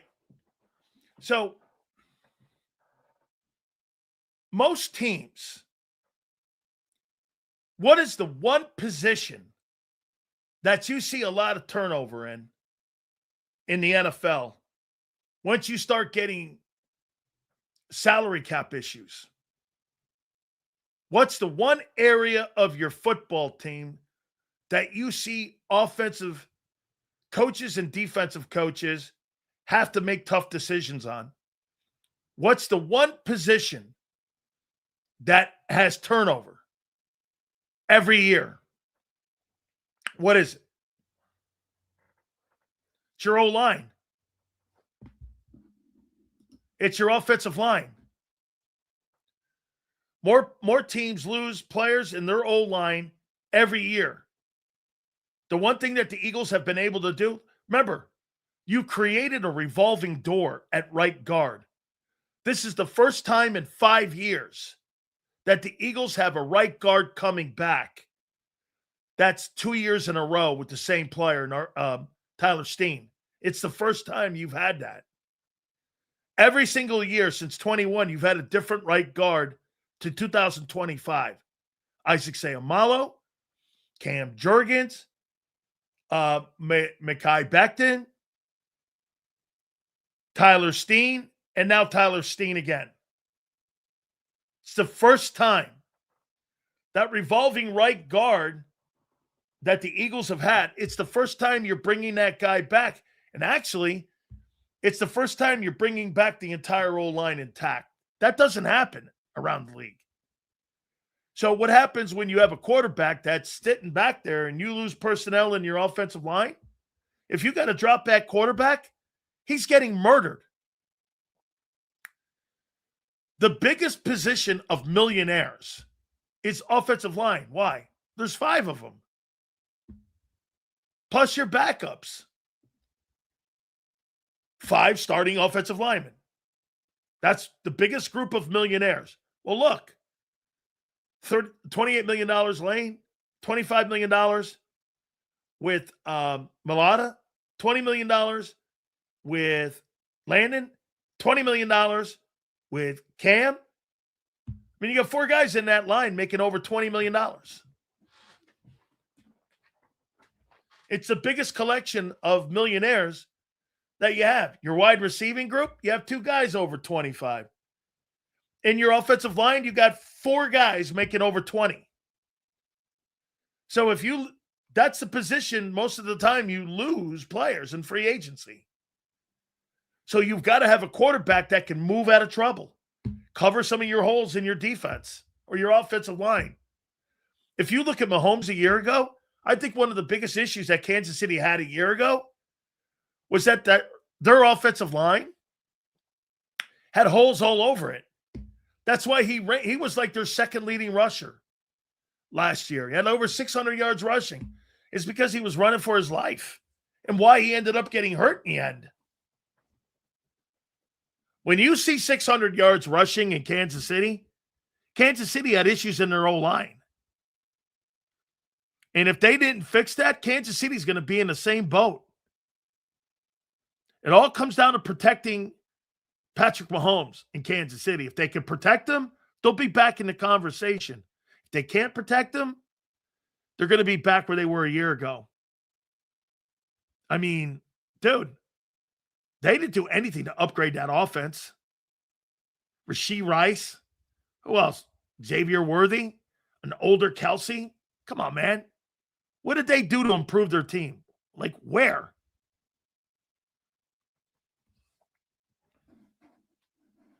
I mean, like where did Kansas City improve?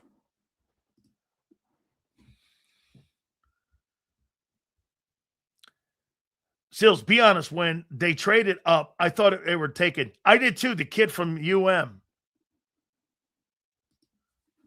That's awesome. Using that for my next paper.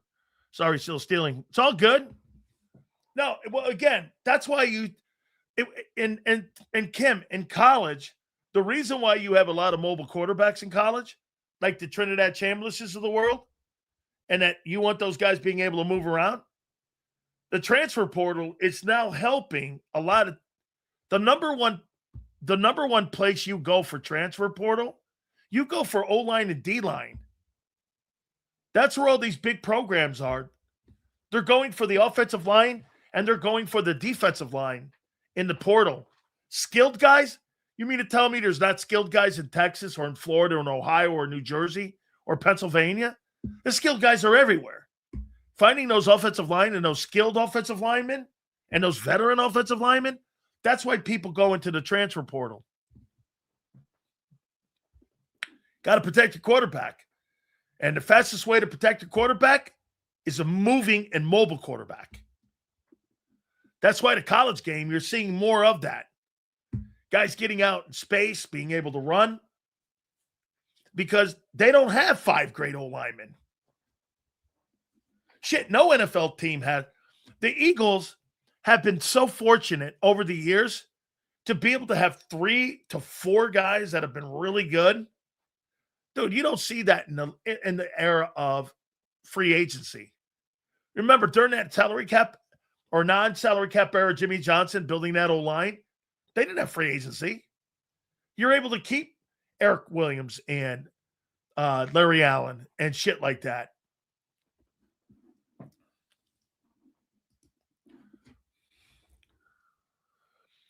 Seals, do you think the nil deals will help quarterback play in the NFL? Guys getting paid, so staying long. Yes, I do. I'm not like everybody else. I think nil is helping college football more than you know. Kids are going to stay long. From now on, when you see kids being drafted at 23, 24, and 25, get used to it. They just changed the college rule, too, that you get 5 to play 5. They're trying to, curtail a kid from being 27 and staying till he's 27 in college. You get to college, you're what, 21? You got 5 years. So that's 26 years old that you get a chance to stay. And you get a chance to stay in college. You're 26. You're going to get more matured guys coming out of college. And it's going to help you. And it's going to help the NFL. It's going to be better football. Those guys aren't going to stick around longer.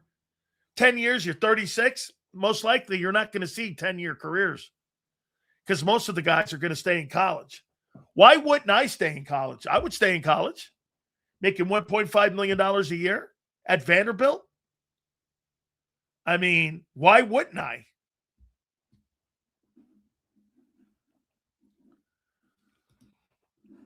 Malachi Tony was 17 when he got to Miami. He was a really young kid.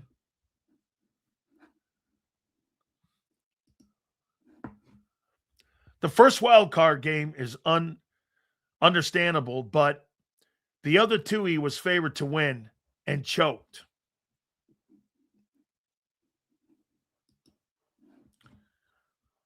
LeBron being recruited by the Sixers.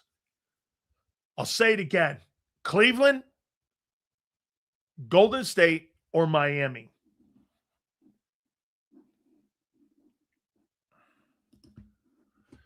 Everyone's saying Hurts is carried, you're an idiot. No one was good until they were paired with Hurts except Lane. So you're trying to tell me you think Jalen Hurts carried the team in 24 with that 2,900 passing yards and 18 TDs? And that year they won a Super Bowl? You're telling me you think they carried him or he carried the team? He had 1973 numbers that season. The guy who carried the football team at 24 was Barkley. Barkley was the offensive player of the year.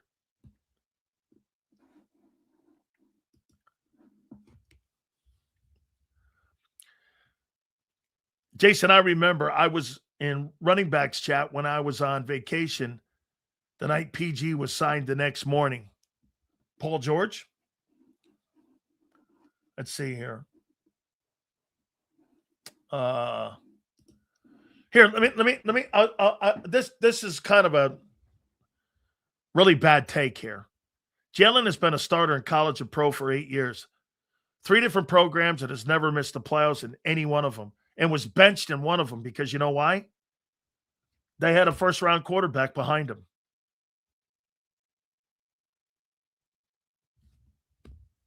They had a first-round guy behind him. And Alabama won a national title with Tua when they replaced him. Program didn't suffer when they benched Hurts. Program continued on. They didn't get any worse. LSU hasn't been the same since Burrow's been there. I don't know. Has it?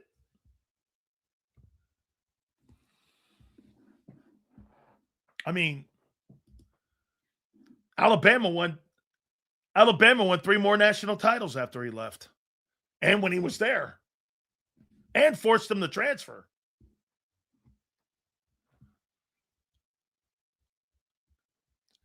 We have no expectations for him. Let's see here. Shields, you think Jalen Hurts can win? Hey, well, here, I'll tell you what. See this? It's going to be a great narrative. Hey, dude, Jalen Hurts has not won more than 9 games without A.J. Brown on the team. We're going to find out if he can do that. Is that correct? He's never won more than 9 ball games with A.J. not on the team. And when he wasn't in the playoff game, they got trucked in that Tampa game. So, that'll be a great narrative. If he can win without AJ and a stacked team, which is one of the big narratives on him, it's a big year for him. Change a lot of things this year. Shut a lot of people up if he can win without AJ. He's never won more than 9 ball games without AJ Brown on the team. Like I said, he's never won more than 9 games as a we'll find out. We will find out.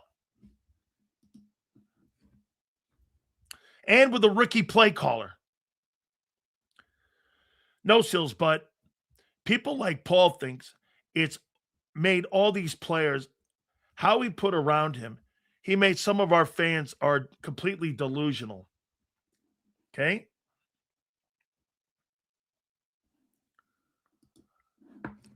Would he shut up Sills if he does it? Yeah. If that guy does all the things like Bob said, and he magically transforms himself into a West Coast style passing offense, they win 13, 14 games, and they win a Super Bowl, no question about it. It'll be the greatest transformation of all time. No doubt. It'd be like asking Dan Marino to run the football and be an RPO quarterback. Absolutely. You bet. But if not, we will be coming off the top rope. Okay? We will be coming off the top rope. All right. So, here's another one. That topic went a little too long, but here's another one. I asked you at the start of the program, what's different from July 2nd, 2025 to July 2nd, 2026? You couldn't answer that question. I'd be really shocked if you can answer this one. So, do the Eagles really want to go through another season with a disgruntled player like they did last year with A.J. Brown and potentially heading in the same direction with Jalen Carter.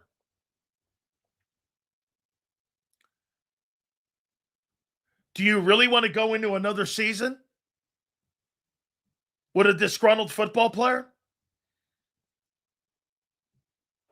Who's disgruntled? Jalen Carter and his agent. Really? Then why'd he hold out or hold in? And by the way, he'll be holding in. So, do you really want to go into another year with a player who was held out last year of games by his agent, Drew Rosenhaus?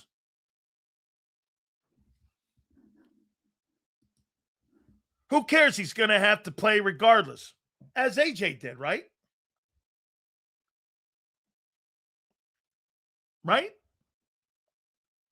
I heard Joe Krause say something today on Bird 365 with John. Hey, we have the leverage. Shut the fuck up and play. That's not how it works. Oh, wait, I've got the leverage. Shit, AJ had 2 more years remaining on his deal. Why don't you just tell AJ to shut the fuck up and play too? You had the leverage. What happened? You had years. You had the money. You even have like cap hits still the next 2 years. In what God's name did it make sense to get rid of A.J. Brown in New England when you had complete leverage? He had complete leverage. How he did. Did he not? There was still 2 years remaining, and the guy was not going to be able to be a free agent until 28. He, in theory, had like 2.5 years ago with the guy. Oh, wait. So AJ was a cancer.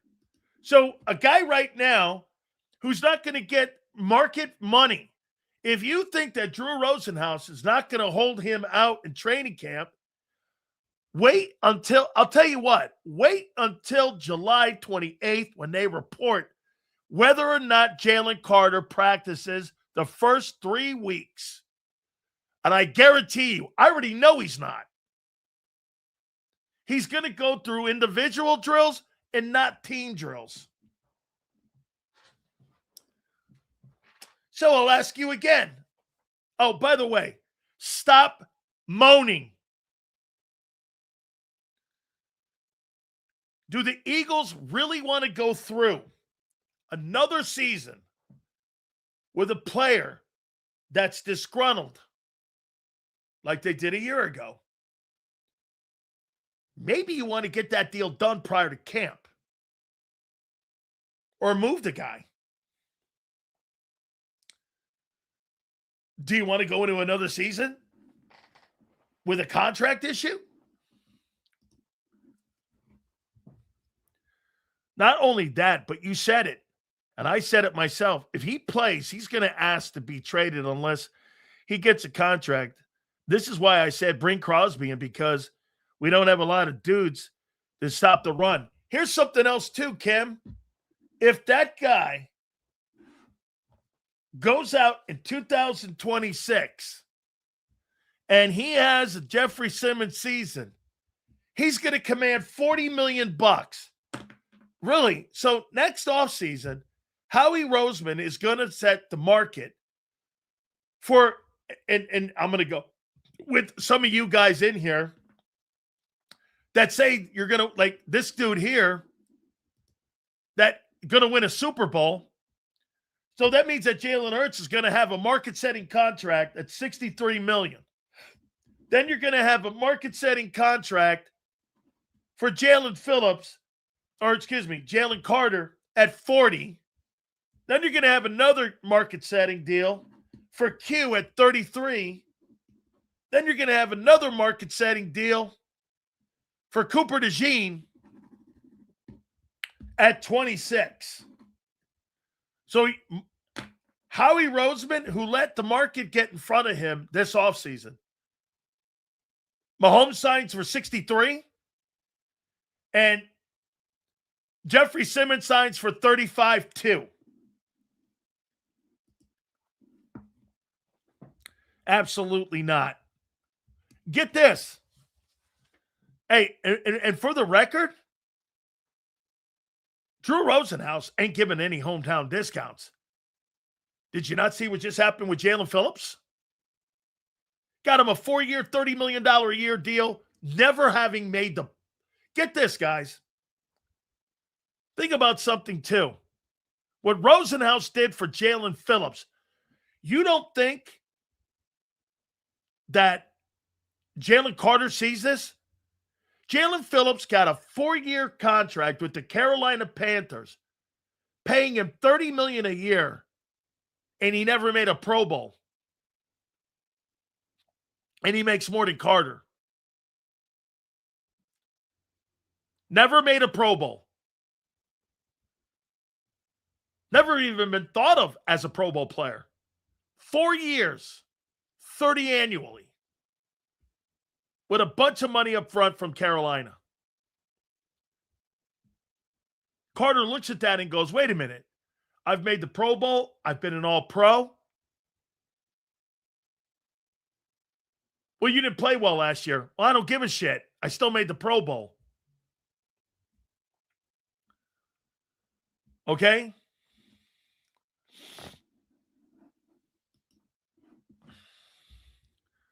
Sills.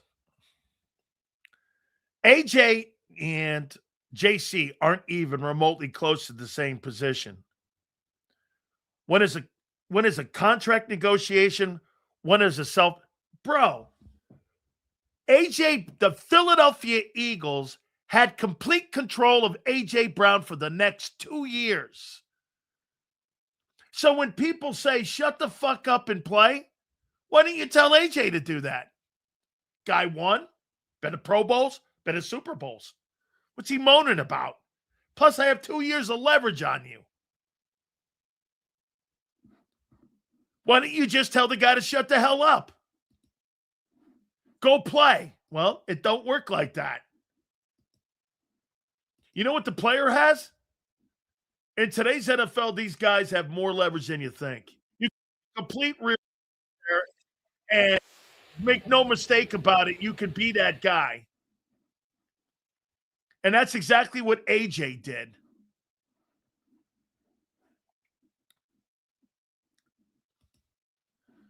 Carter should get $30 million max.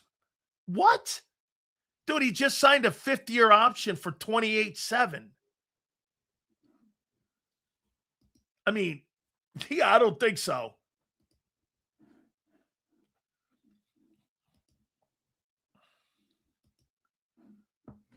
Who else is going to pay him $30 million? The Panthers have to overpay for players to attract them.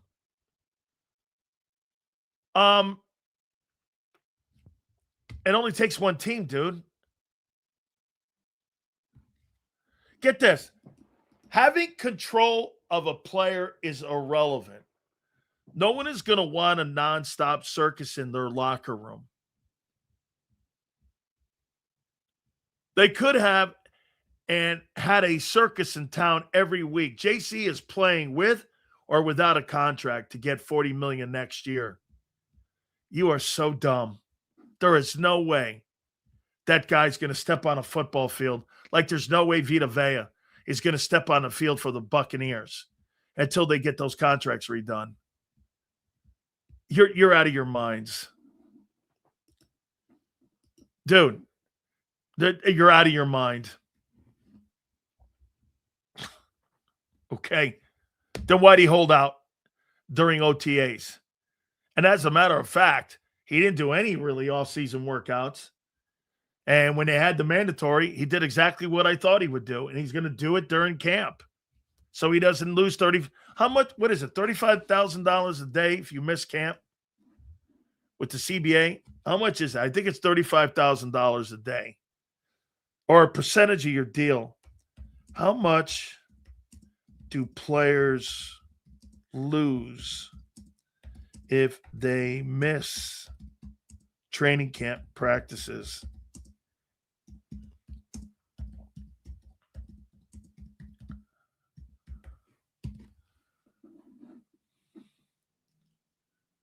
Oh, it's 50. In the NFL, veteran players lose $50,000 to $60,000 a day in mandatory daily fines for missing training camp, while players on rookie contracts face fines of $40,000 a day. Veterans are 50 to 60. Rookies are $40,000 per day. He's not missing that money.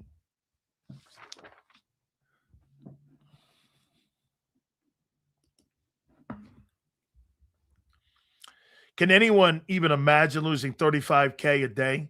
I can't even imagine that kind of money. Dude, when you, like I said, you get all kinds of crazy money. I showed you this here. I still have this on my desk here. This is just like a $10,000 bonus. You know what it was for? Like for showing up for it was like, I think it was showing up to workouts.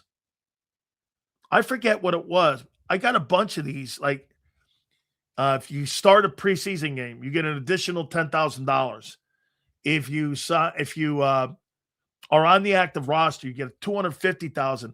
My Buccaneer rookie deal, when I was on the active roster, I think I got $125,000 in 87. So whatever that money is, I think it's $400,000 today. So just for being on the opening roster, they got all of these triggers that are in your contract.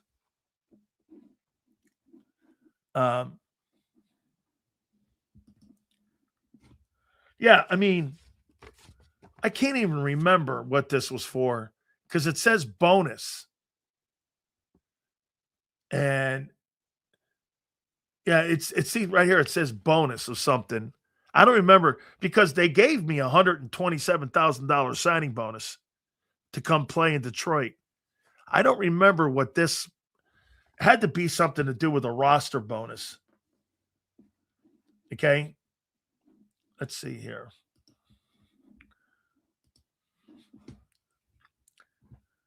You think JC saw his running mate from college get put in the same scenario and then get rewarded? Don't forget, the agent works for the player, not the other way around. JC will play 100%. You're wrong. Well, I know Drew Rosenhaus. You don't. Happy 4th, Big Sales, and happy 250th. You got you, babe. Can't wait for this weekend. I'll tell you what, dude. You say I'm wrong? We'll see. That's coming up in 27 days or 26 days. We're going to find out. Okay? One thing I won't do is question Howie's motives. The guy double and tripled, moonwalked all over the Cowboys organization in the 2000 era, which is very true. That is a fact.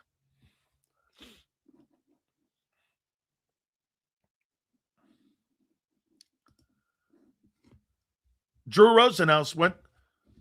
I think Drew Rosenhaus, wasn't he? Didn't he go to University of Miami? Did he get his? I think he went to Miami. I don't think he went to FIU, FAU. I'm not sure. I think Rosenhaus is a Cane. He was always over there, I'll tell you that.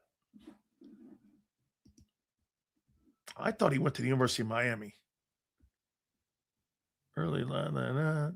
Yeah. Rosenhaus attended the University of Miami School of Business, where he graduated in 87. He went to school with me. Then he went to Duke, and he attended Duke Law School. He's a lawyer. Yeah. Drew was at UM when I was there. And how he became an agent was he just started recruiting University of Miami guys. Jimmy Johnson didn't really like him because Jimmy didn't like him. And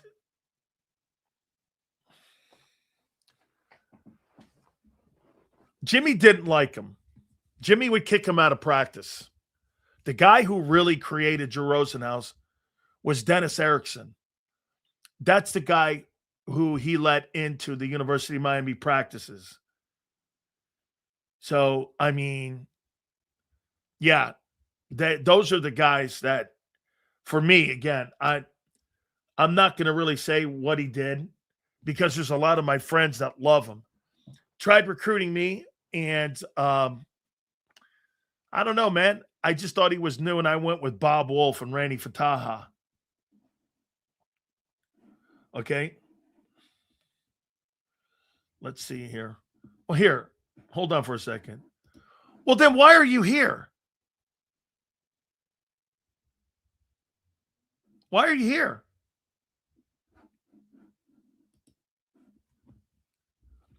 I love those guys. This guy sucks. He's no good. And yet you watch me for 4 hours. I love that guy. I hate that guy. Can't stand that guy. You're here 4 hours. Okay. Can't live without me, Whip. You can't live without me there, Vic. You hate me for 4 hours. He hate me. I love those guys. I'm going to hate you for 4 hours. I'm going to be here Monday through Friday for 4 hours hating you. I can't stand it. Like that kid in the sandbox with a pail and shovel. He takes it home. I can't play with these guys. I'm taking my pail and shovel. Hey, Vic, it's all good, kid. You got your moment. Now you'll be one of those guys that'll pay for my attention for the rest of your life. He hate me. Yeah. I'm going to be here for 4 hours. I'm going to tell Sills I hate him, and he's a bum, and he's no good, and there's other shows that are better. Why are you all here? What are you, like a salesman?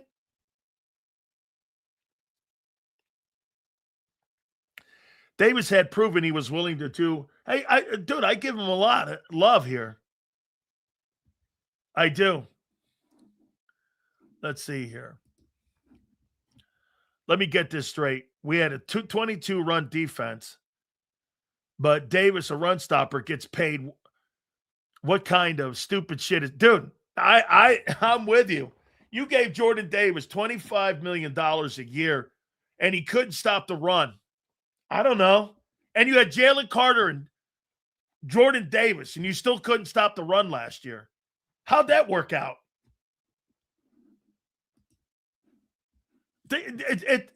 Kyle, it blows your mind, doesn't it? You gave Jordan Davis, and he doesn't play third down, $25 million. And they were 22nd, lower 10 in rushing and rush defense. Make that make sense. Sills, yes, you fucking suck, but we love you. CZ, that's good. I see, that's one of my favorite right there, man. Hey, listen, all I know is this. One of the coolest things about being on the air, hold on, let me get this pillow on my back. In Philly and talking to you guys, that's my kind of dude right there. Sills, you suck. I can't stand you, but I love you, bro. Ready to rock. Let's go. Happy 4th, by the way, you asshole. Great. Hey. Sills, love the show. Have a nice 4th, dude. Share a little secret with the audience. George Thorogood. The best is yet to come out of this state musically. Loved baseball, built a field for semi-pro league. He played second base.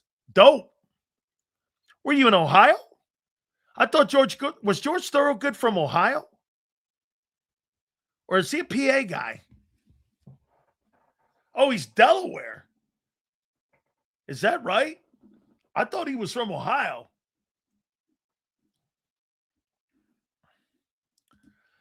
Thank you, dude. That's the best compliment you can give me because I happen to say this, and I'll say it again. I don't give two shits about your Eagles, dude. I do love your fan base, though, and there is nothing better than it. I'm starting to like them more and more and more, but if I came on the air and said to me, Hey, I'm a Philadelphia Eagle fan. From day one, that's total bullshit. You know the guys that come on the air and they start going, because they're in a new market, hey, I'm a Buffalo Bill fan. No, you're not. You didn't root for them. As a matter of fact, when I was a kid, I rooted against the Eagles because the Giants and the Eagles were like, that was the rivalry in my life, was Eagles and Giants. It wasn't Giants and Cowboys. It was Giants and Eagles because of I-95. I mean, I love the guy. Well, I'm an Eagle fan. No, what? Stop being stupid.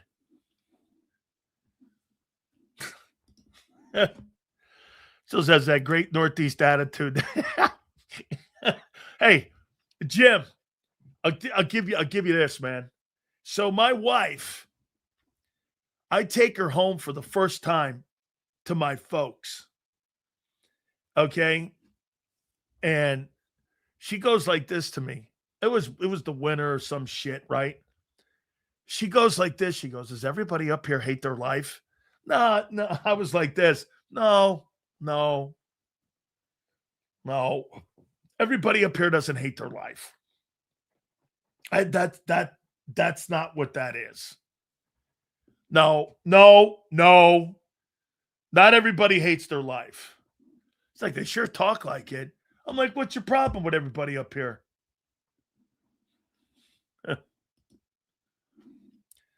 Kelly, you coming to the opener. My husband is sick of hearing me.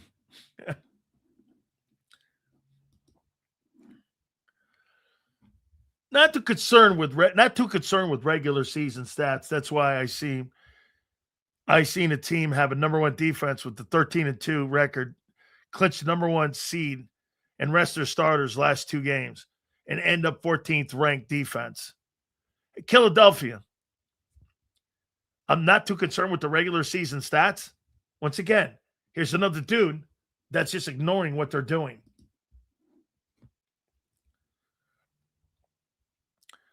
How he made you submit to his greatness proves Sil's wrong.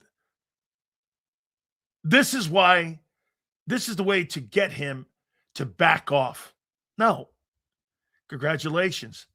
You were right 1 of the 5 years. I give that to you. I concede. You knocked Sills off a perch for 1 freaking year. The rest of it, I was like Wilt Chamberlain dunking on you. Boom! I look like Michael Jordan or Vince Carter. Just dunking on you. Bang, bang, bang.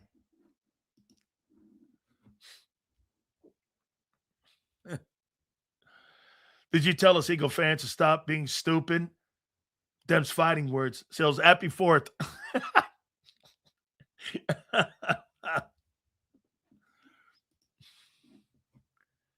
Guys, if I do make it into this industry, I'm going to get thrown out in a month because I'm not going to ask the questions.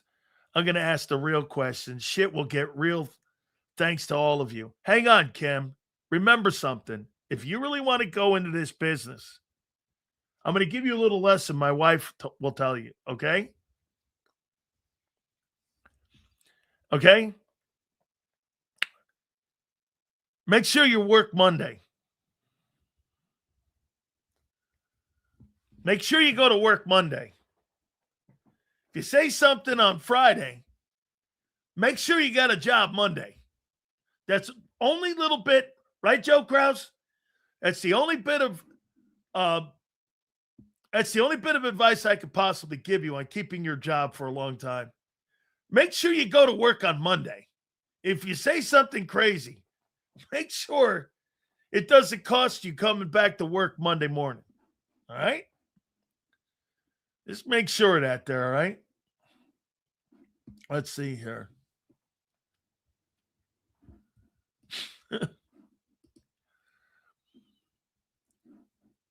You will be my Morgan and Morgan. So so now we know who this guy is. We should send this guy an email. Now he's got this guy is the stalker of stalkers. I mean it. He'll change his name. He'll change his words. He'll change everything. And now here he's back as something else because we called his ass out yesterday. And now here he is again, trying to pretend to be someone else. Kid, are you okay? Hey, listen, do I have to call the FBI on you or something? I mean, do I have to call the FBI? You know, I get a bunch of people that stalk me on a daily basis. But I mean, it's getting a little obnoxious now, kid. You're changing your ID, you're changing your face, you're changing your pictures. It's kind of weird, isn't it? Bro, you're going to get your man card yanked from you. He's the same guy we sent an email to, and he called me and Joe liars. We're like, really? Ice Cube can do it. You can do it. Says they came in late today. Sixers GM fleeced Brad Stevens for the Brown trade that never happens for the Sixers. I keep hearing a rumor that they reached out to LeBron. Sixers haven't won a chip in 43 years. Hey, did you hear what happened in Los Angeles with Rob Pelinka and LeBron at the end? How about this little nugget?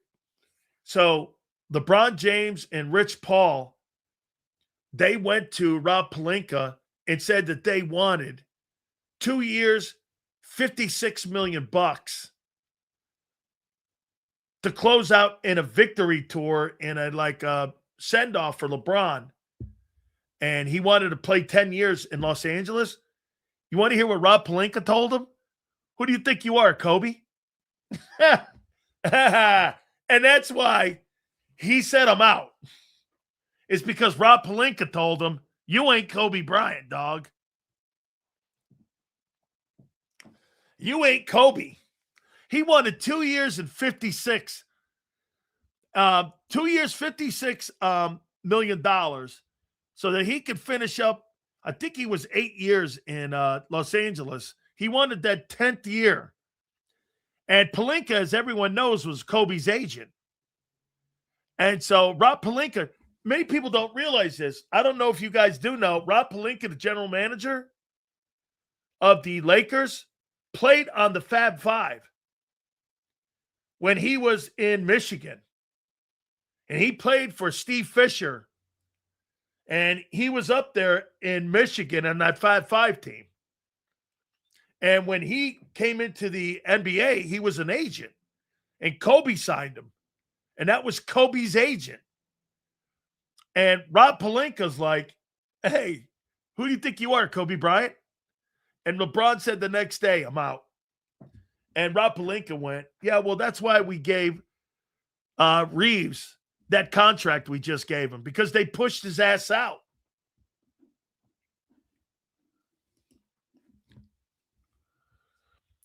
My Cowboys, no one can find them. Everybody over to Dak's house, getting ready while you carry over AJ crying. Yeah. Oh, here he is again. Jesus criminy. LeBron's a leech.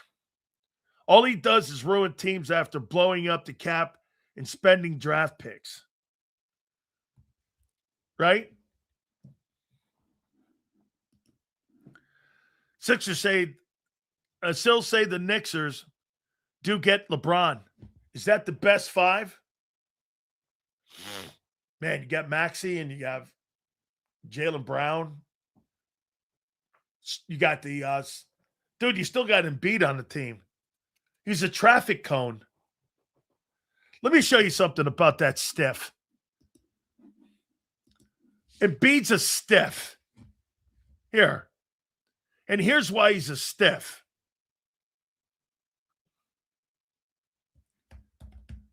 Joel Embiid. He's a stiff. So here's how many games this guy's played in the last 3 years. 38, 19, and 39. This guy can't play 40 ball games. And here's another factor. How many times has this guy played 60 games at least in his 10 years? 1, 2, 3, 4. He averages 49 games a year in 10 years. He's a stiff. Silsey's one of the greatest players the team's ever had. Okay, so in the 49 games that he's eligible, he's a really good player. But the other, 22 games a year he misses. And then he turns around in a presser and says this, well, this was a very successful year for me because I didn't end it injured. Getting swept by the Knicks. Okay. I don't think they got swept by the Knicks. I think LeBron goes to Miami with Giannis and Bam. That's formidable. He's the N'Kobe Dean of availability. I will not dispute that. Joe Namath Burrow. I've called him that. Sixers are the Cowboys of the NBA. No, the Sixers are what's a really shitty run organization that kind of wins a little? Well, Cowboys. Okay. I didn't think that. Hey, I didn't think that. All right. We got another topic. By the way, bottom of the hour here, we're going to get Jason Cole with us. Let's see here. Hopefully everything is going well with Jace. Let's see. Let's see here.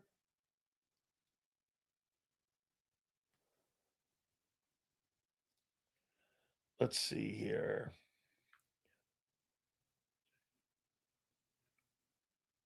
Oh my God. That's great news. Oh my God, I'm in a great mood because of my wonderful God-saving aunt. Oh my God. Oh yeah.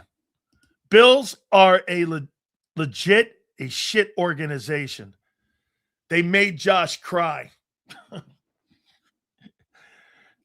Okay. Joshy Poo. I love that upper tier quarterback. Look at that, the upper tier quarterbacks by CBS. Here are the top 5 quarterbacks according to CBS. Stafford, Mahomes, Josh Allen, Lamar Jackson, Joe Burrow. There's your elite 5. There you go, man. All right. Here's another question. Look, see the little cliff notes? Nobody can read them. See that, Kim? Are you watching, Kim? All right. Are you watching? Okay, little cliff notes there. So the secondary. You guys think it's going to be a strength, right? There we go. How many people think the Eagles' secondary is going to be a strength this year? I have some questions for you on it.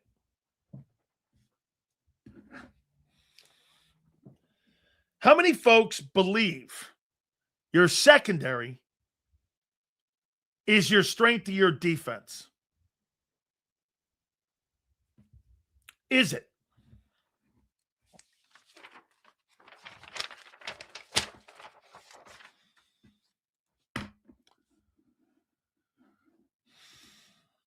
N'Kobe Dean at least plays a game where guys crash into each other. What's Wemby's excuses? Wemby belongs on a soccer field. Think it's the linebackers. Okay. 2 great corners, says Yale. Guys, hit the like button. Hopefully we get Jason Cole in here in a couple minutes here. So let me ask you this about your secondary. Will the secondary and all the adjusting that they have to do from a year ago and from the last 2 years go smoothly. Here's what you have to do.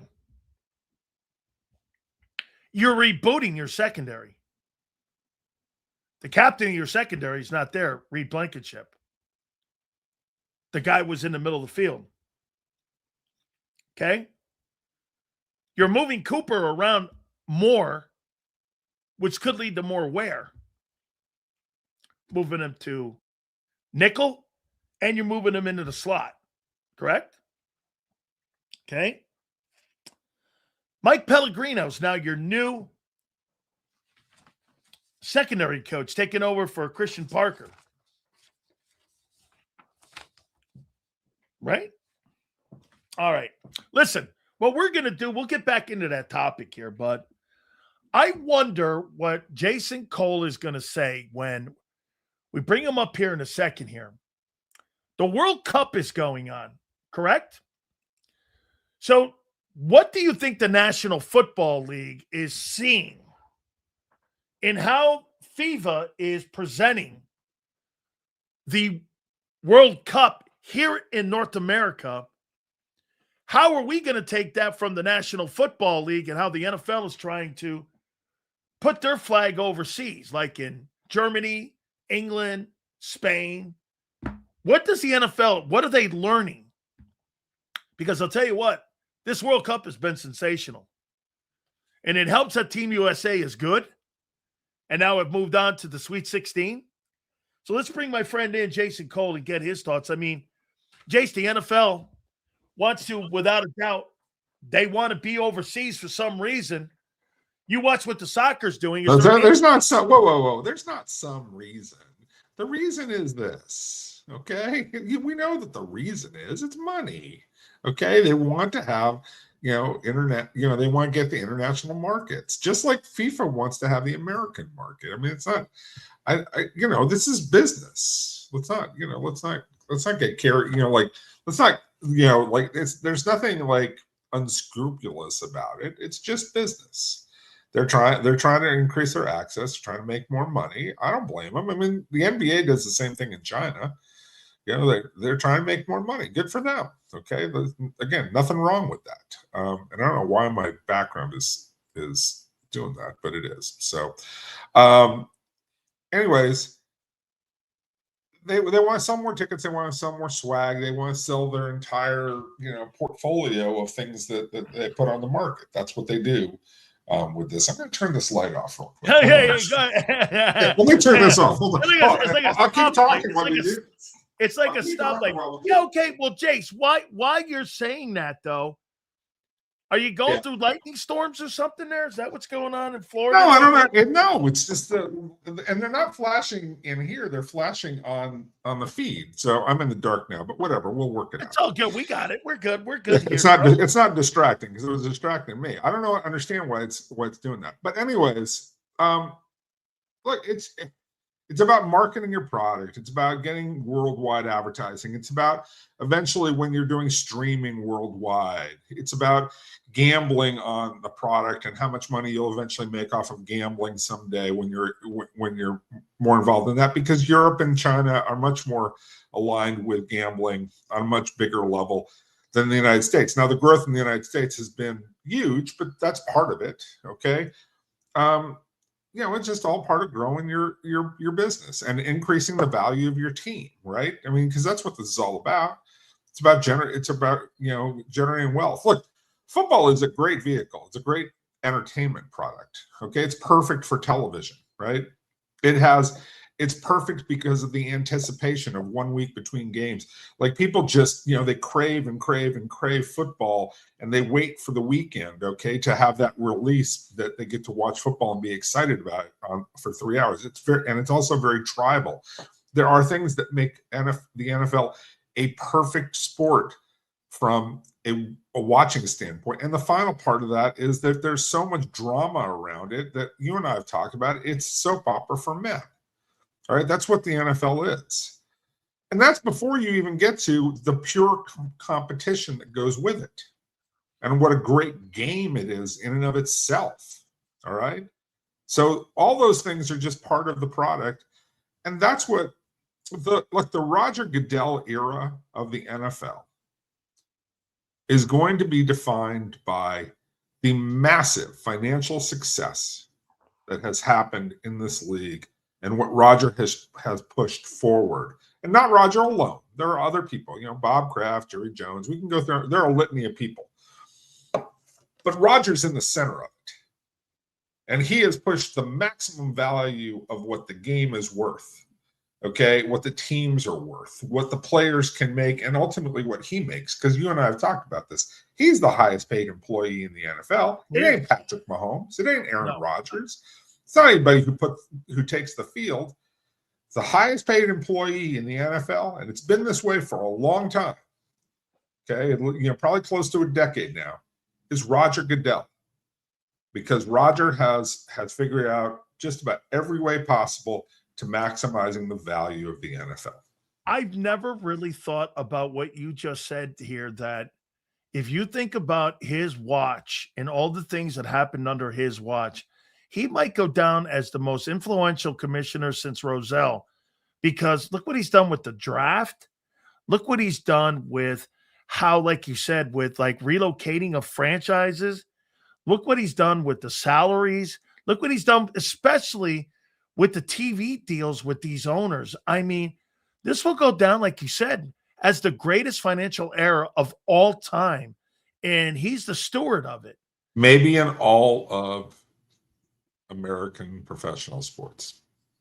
Yeah, I don't know. You think he's underrated as a general? You think he's underrated as the general guy who ran this whole thing? Maybe he's more misunderstood. Do you think he really goes down as maybe not really being appreciated more for what he's brought to the owners? Oh, trust me, he's appreciated plenty better. Well, you're appreciated every year when you see that.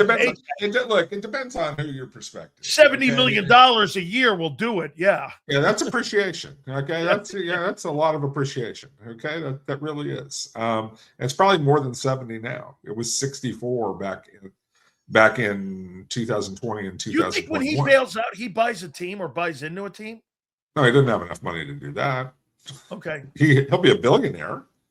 He might be worth a couple of $1 billion. He doesn't have, but that's not enough money to have that's not enough money to have a team. Like that gets you. Burt Bell did that.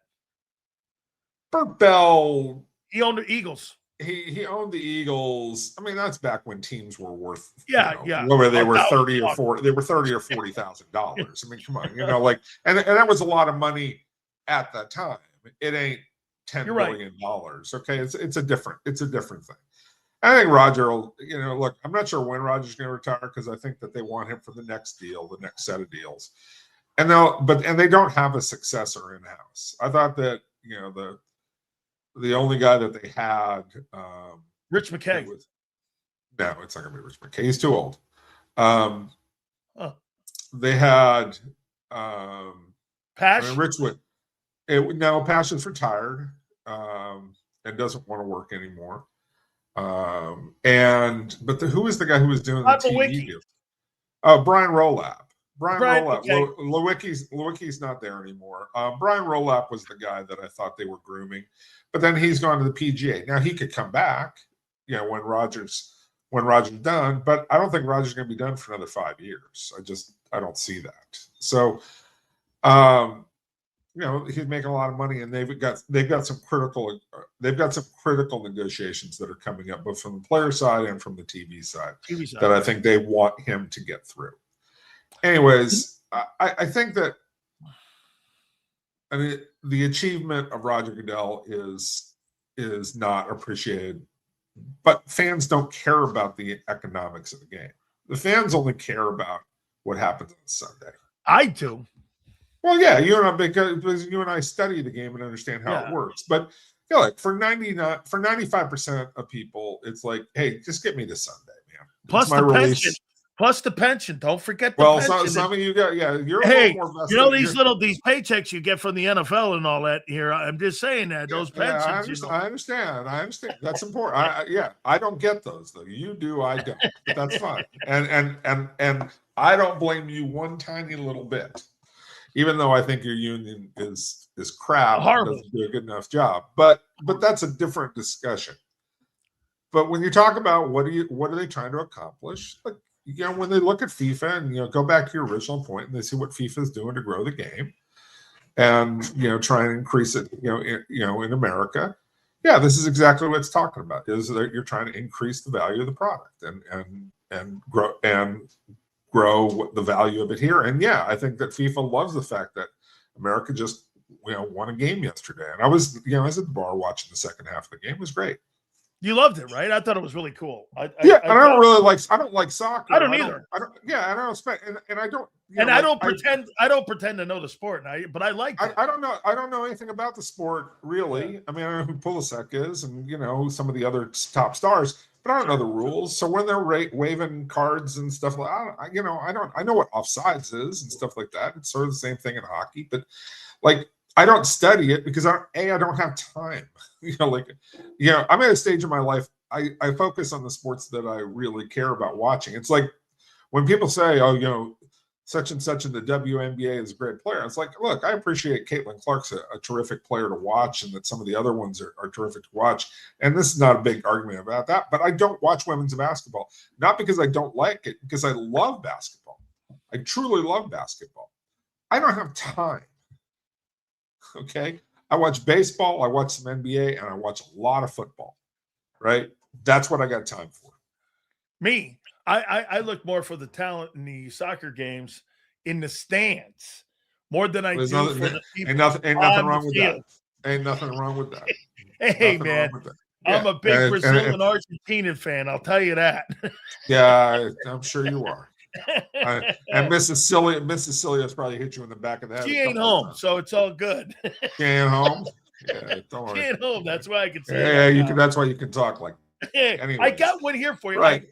I got Roger Goodell's email. Okay, and I sent him an email, and I complained to him about one thing after watching the World Cup. And I'll tell you what he said to me. I'll forward it to you too. Okay. I said, Roger, I'm watching. Raj, I like that. Raj, I'm watching the the U.S. team play in Santa Clara. I didn't realize that was, where the 49ers play, because I didn't recognize it with the turf that was on the ground there, and that you put actual grass in for players. But wait a second, there's grass in that stadium. Well, hold on. They're gonna pull that up and put that bullshit turf down again that they put us on. Come on, Raj. You know what he said to me? Dan, we have grass fields too. I'm like, no, not like that. Not like that. FIBA has an exact requirement that they have for their athletes. And you know what I've never seen? Blown knees, bad ankle injuries. I've never seen anything with those FIBA guys. Why are you not loving us as much? Why do you put us on the bullshit turf? Yeah, and but these guys come over here. Come on, man. Well, I agree with this. You should be playing on better quality grass field. There's no question about that. That should be an automatic.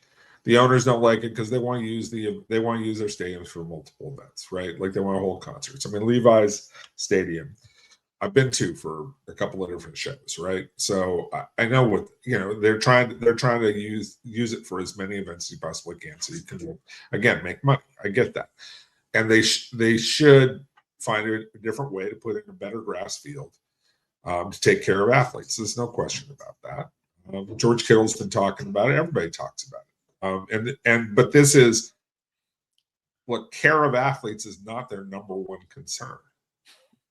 Never has been. They only care for athletes when it costs some money, right?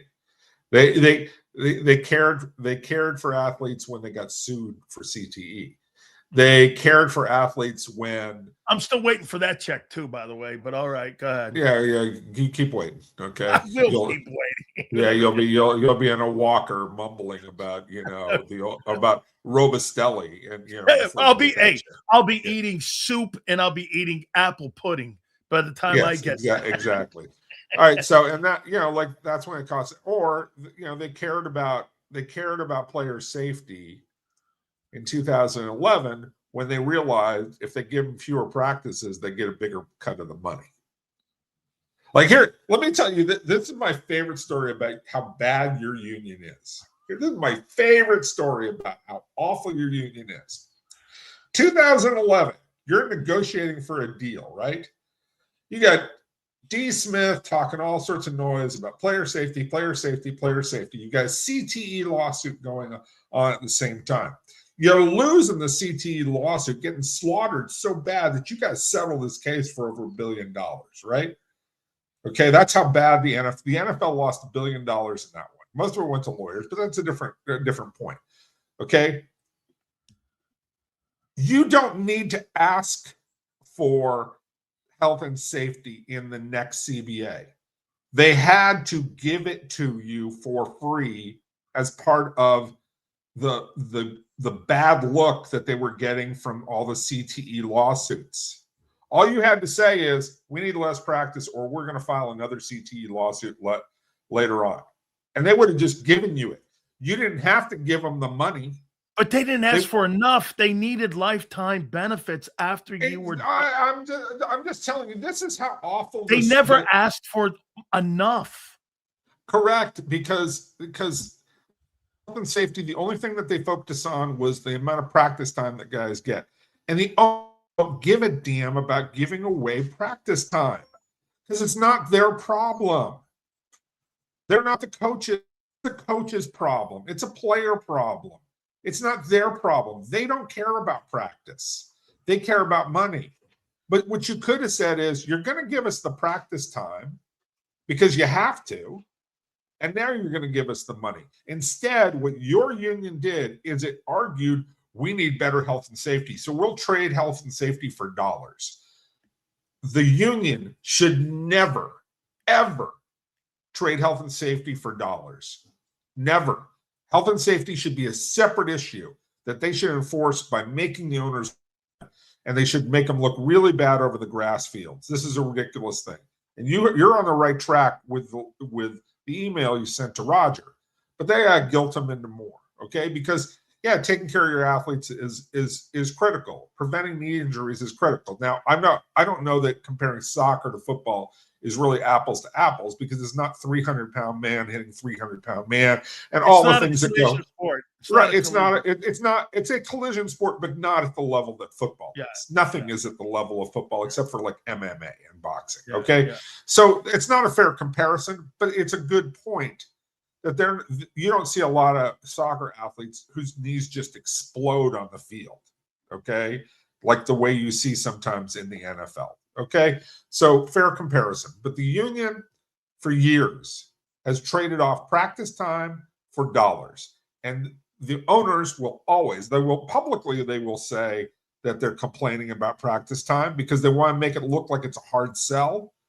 But they're just fooling you. They don't give a damn about practice time. They give them the entire offseason off if they got 3 points on the deal.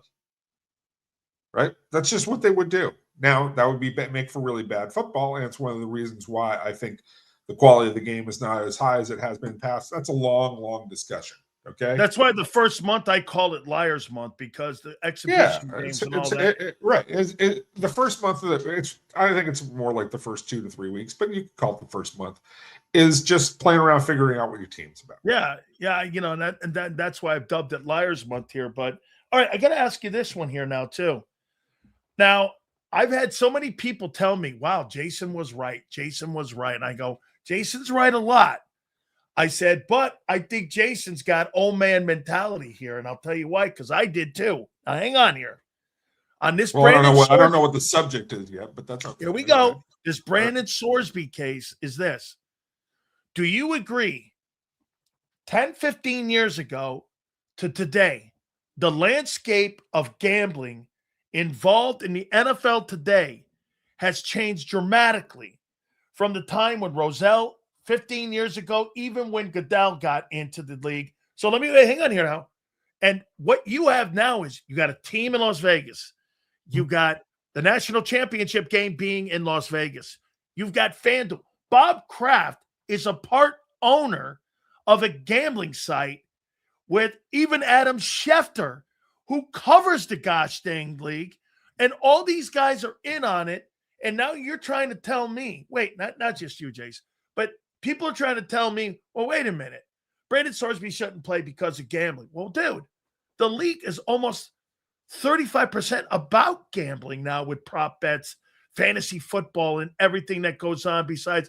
I mean, the two biggest formulas for making money now in the NFL are TV and gambling. How's that not changed the landscape of how you see the game and why this kid should get an opportunity to play? The landscape has changed. I think there's a difference between, and there's I agree with you that the line is blurred. I mean, this is not the days of Paul Hornung or Alex Karras where you get banned for a couple of bar bets. Okay, and you're betting with a bookie or a guy on the corner there. You're doing numbers and such like that. Yeah. Yeah, look, it's different. Okay, but there's a trust factor that still exists about whether the player's on the up and up. Okay, and again, you have to trust that this kid is again, I think about being a head coach. You're a head coach of a team. You design a game plan. You hand it to your players on what your quarterback gets the game plan on Tuesday, even on the off days, because he's going to look at it early. Wednesday, you get your game plan for when you get it on Wednesday. The rest of the Players' day off is Tuesday. Players' day off is Tuesday. Your game plan's handed to you Wednesday morning. Right, but you know what I'm saying? It's like the quarterback always sees it a day early. If he's those guys are always, because they got to know it. They're there on day off. Right. Yeah. That's different, especially the offensive game plan, because they got to start thinking about it before they get to Wednesday.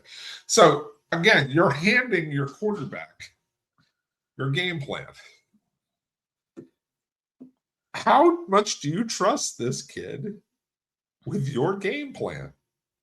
So I understand everything that you just said, and it's problematic. There's potholes and this and that, and we're way beyond when the Rooney family was just running horses in Florida, and maybe old man Rooney, the chief, might have been in on some numbers rackets in Pittsburgh. Or the Bartolo's old man. The Bartolo's old man running the horse tracks. Like, there's a bunch of those guys who were, deep into gambling in their own way, right? I mean, Timmy Mara, if you want to go way back in the day, he was a numbers guy. He ran numbers in New York, right? Like, come on, let's know what you're talking about.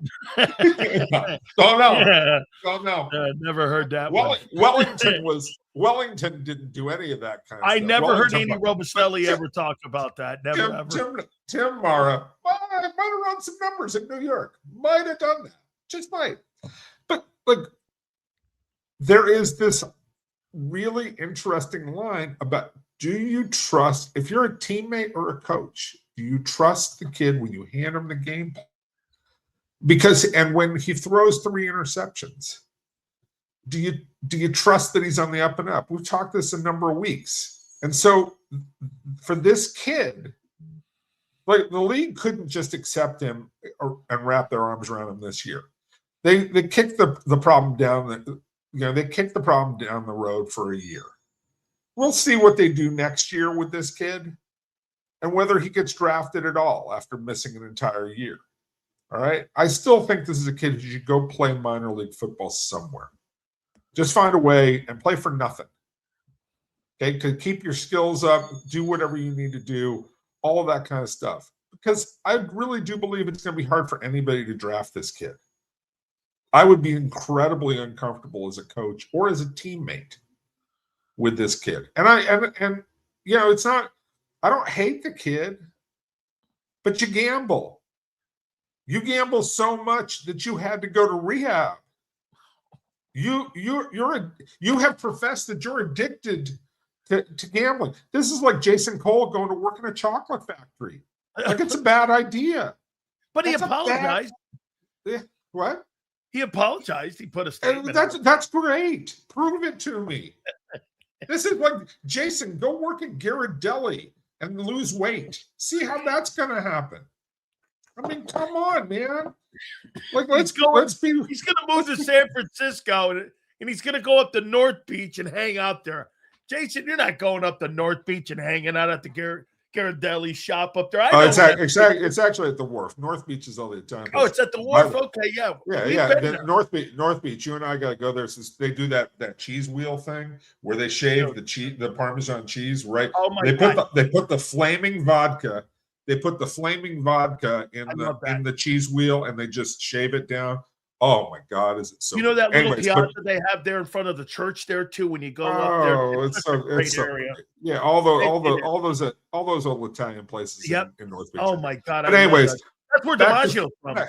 Yeah, he had a place in the wharf for a long time too. Yep. But anyways, to bring it back to Sorsby. I get all the basically the NFL is standing on a waterbed trying to figure out the morals of this, right? And they're just trying to stay standing up while the water's moving all the time, right? Like this is the game they're playing with gambling as a league. But here's on just a purely personal level, you have to ask yourself, can you trust that kid? You're a coach. You're a general manager and a coach, and you're going to bring a kid with a gambling problem into your locker room. Are you going to do that? Like, how am I going to trust this kid? And you can say all you want. Oh, well, we're going to have our security people following around. We're going to do this. We're going to do that. Oh, bullshit. He's perfect for the Cowboys. Hey, that's Dak's replacement. That's so Jerry Jones. Yeah, but I mean, I know that they've said he's going to be eligible for the draft in a year. Yep. And so it all sounds hunky-dory, and the fans are like starting to calm down a little bit, and all that kind of stuff. I don't know, man. I don't know. Okay, I got a question then. Look, Brendan, as a coach, and I wouldn't be like recommending here. I wouldn't be telling the kid what to go do, but I'm going to be like, show me something that makes me want to believe you. Who do you think steps on an NFL field first? Brendan Sorsby or Teron Arnold again?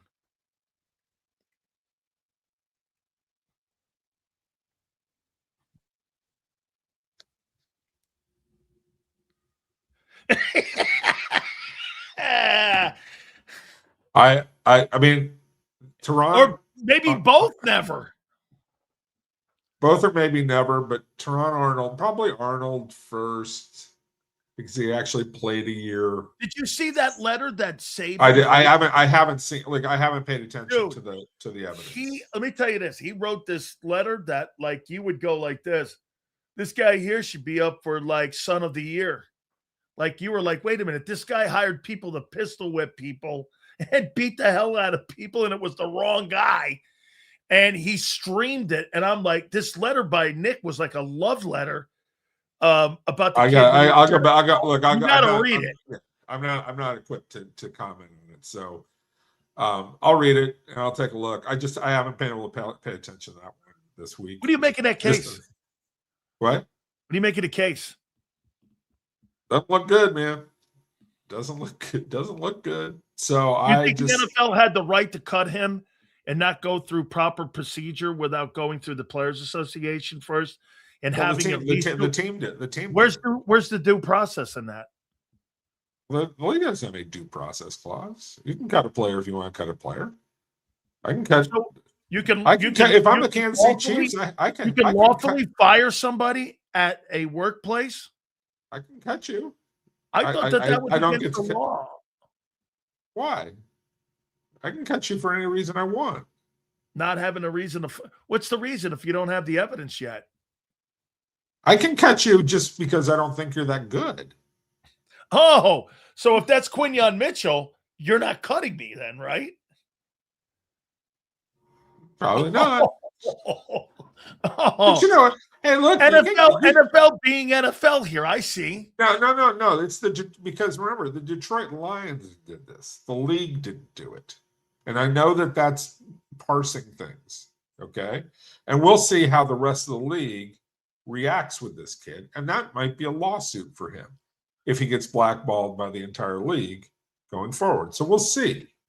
But in the first part of this, the team can cut him for any reason they want. They don't need to answer to anybody for that. Okay?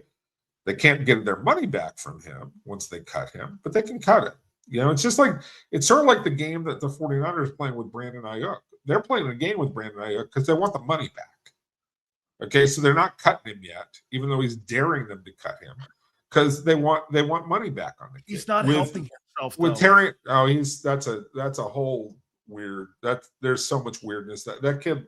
Look, I'm in San Jose right now, and he lives about 8 miles up the road in a neighborhood where I got some friends who live there, and they're just like, he's not loud, really obnoxious or anything like that, but he's just irresponsible about things that he's supposed to be responsible about. I'll tell you something off the record that I haven't put out there, and only between us and our show here, because I talked to John Lynch. I love John Lynch. John Lynch asked this kid to do the same thing that Howie Roseman asked A.J. Brown to do. Shut the hell up. Don't hurt your trade value. I'll try to move you. Well, AJ shut his face for as long as he could to get him moved. This kid Ayuk he's hurt. I mean, look, he's hurting the because he's not all. I mean, look, you see the videos. They're ain't all terrible. there. He ain't all there. I mean, like, I don't know. I don't know what's it's going on with the health stuff, dude. I mean, I don't want to draw a conclusion. Yeah, I get that. I don't know. I understand. I'm troubled, and I have, you wonder what's going on, but I don't like something's going on where the kid's got a screw loose, okay? In either judgment or in his head, where he thinks that this is the right path.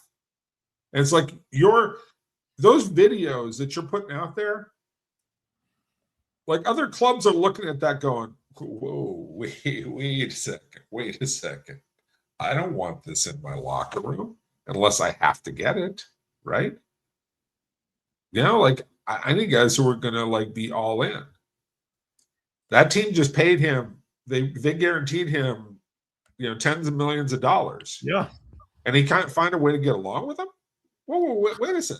Like they made that kid rich, and he's upset with them now because. Kyle Shanahan talked tough to him, or whatever he said about him. I mean, look, Kyle made a mistake when he signed the guy because he didn't want to sign the guy, but he was desperate to get back to the Super Bowl. Yeah. They were just coming off of a Super Bowl, all of those things. Plus, they were moving Debo. Plus, they were moving Debo, too, and they had to have a guy in right. there, right? They moved Debo already, so they felt like they had to have a guy, and it was, like there were a bunch of reasons for it. But they chose the wrong guy.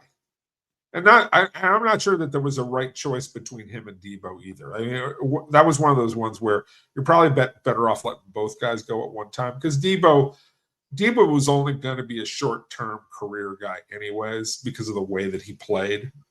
So like their timing was bad, and they convinced themselves that they had to sign Ayuk, and now they're all now they're pissed about it, and it's like, okay, you chose poorly. Sorry about that, but you chose a guy who, is obviously not a great character guy and unfortunately got hurt in the process. So, what, you're probably going to have to, you're going to have to deal with this. If you want to get the money back, you're going to have to deal with it. My problem with the 49ers is like, why do you need the money back? I mean, I know it's like $18 million, but you got $70 million under the cap. Like, I'd rather get rid of the headache, like, just go. I don't want to hear about you again. I got four quick questions here for you, and I want you to hit them kind of quick here. Kansas City, are they back as contenders in 26? Yeah, they got Patrick Mahomes. I got Patrick Mahomes. If I got Patrick Mahomes, I'm good. Chase, they don't have anything on offense but Travis Taylor. Because I heard he's changing his name this weekend to Taylor Swift's. It's Travis Swift. That's right. It's Travis Swift. Well, he could be DeAndre Swift's brother. Because I heard this weekend that big marriage at MSG. Let's not meander through your Taylor Swift And you wouldn't say if your daughter was in the house with your wife, you wouldn't be talking trash. Let me just say this about Taylor Swift. Let me just say something. If your wife and your daughter were at the house right now and you said one bad thing about Taylor Swift, they would whoop your ass, and you know it. They would come in here and they go, "You're off this show. Get off of the air right now. We're taking over." He can't talk about Taylor. He can't talk about Swifties that way any possible. And you know I'm right. I'm right. You know what? She's like a little better than Kim Kardashian. Thank God no one's home. Hey, listen. All right. Okay. All right. So I won that battle. Yes, you did. Okay. Yes, you did. A.J. Brown's impact on New England will be what this year? He'll be their best offensive weapon.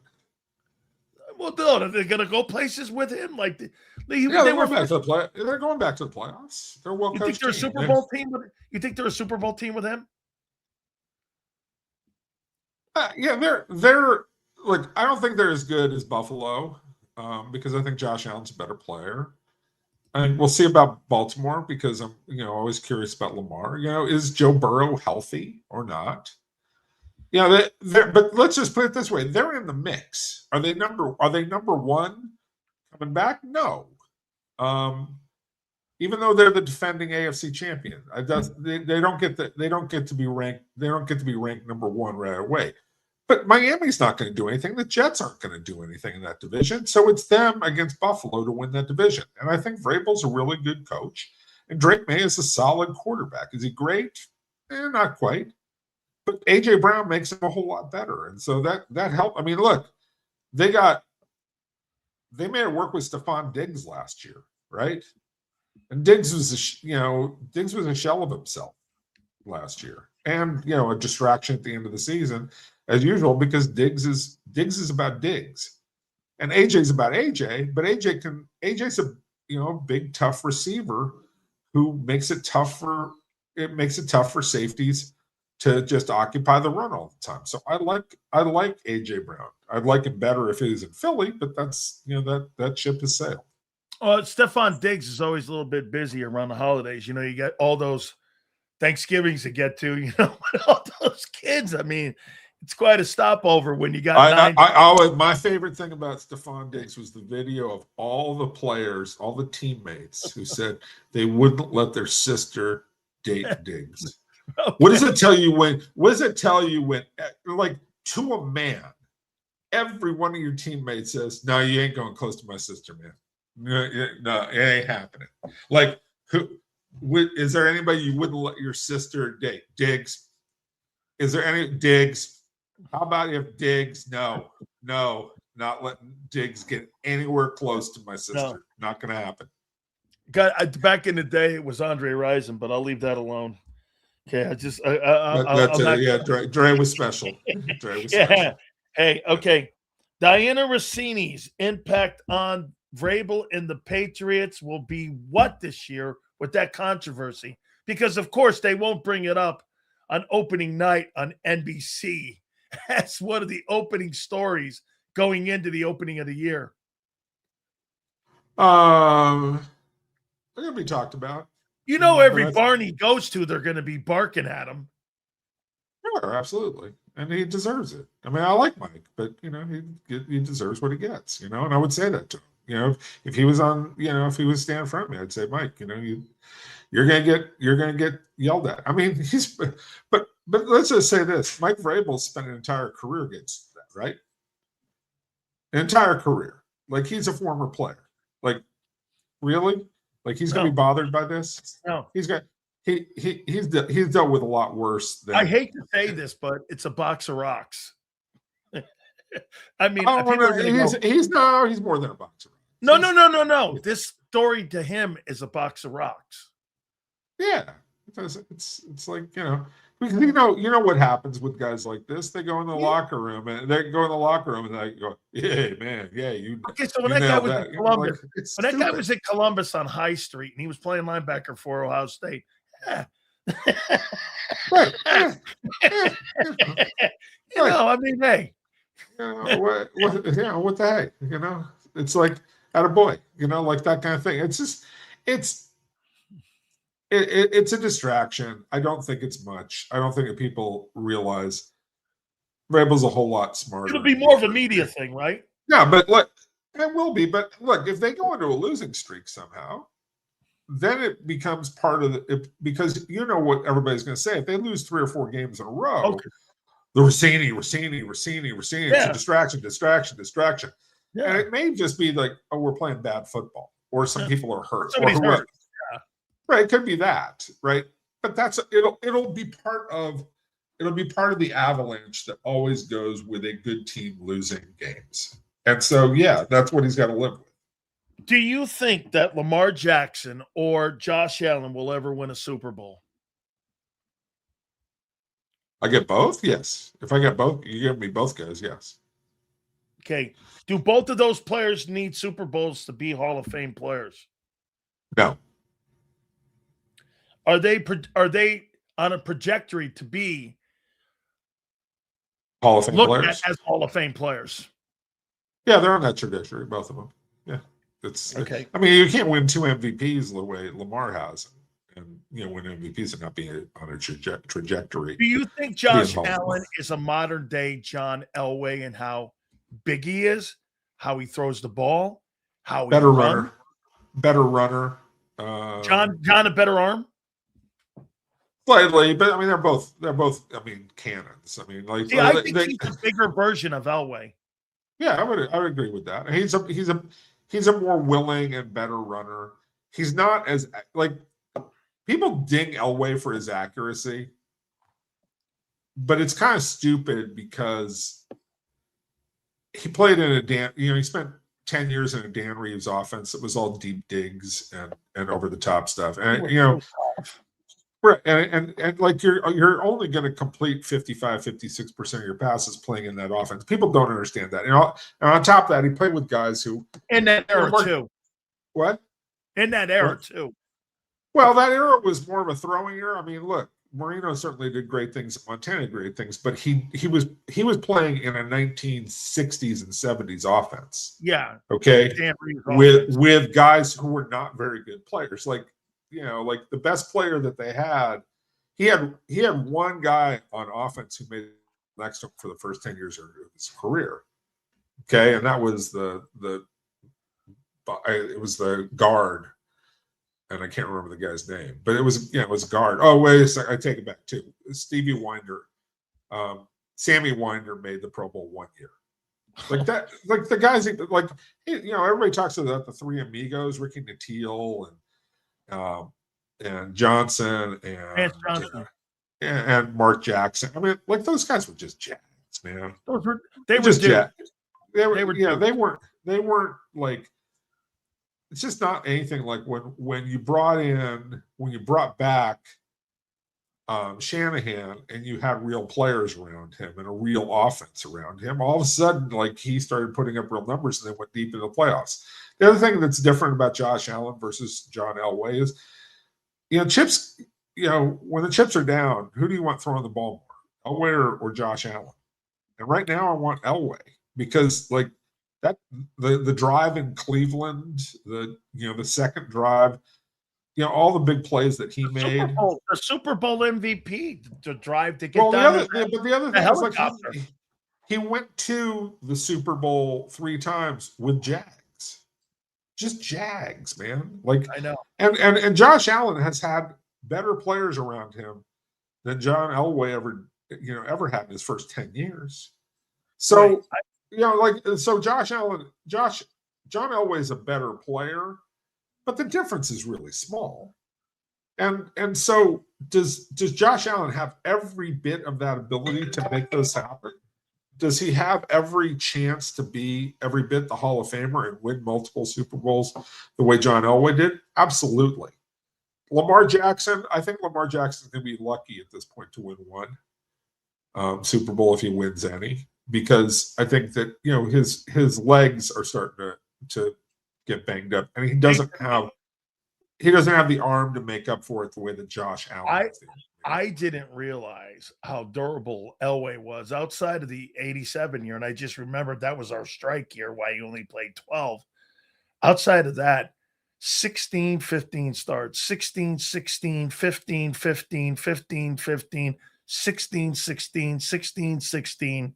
And 16, playing his entire career 15, 15, with no ACL in his right leg. 16, 16, 16, 16, 15, 15.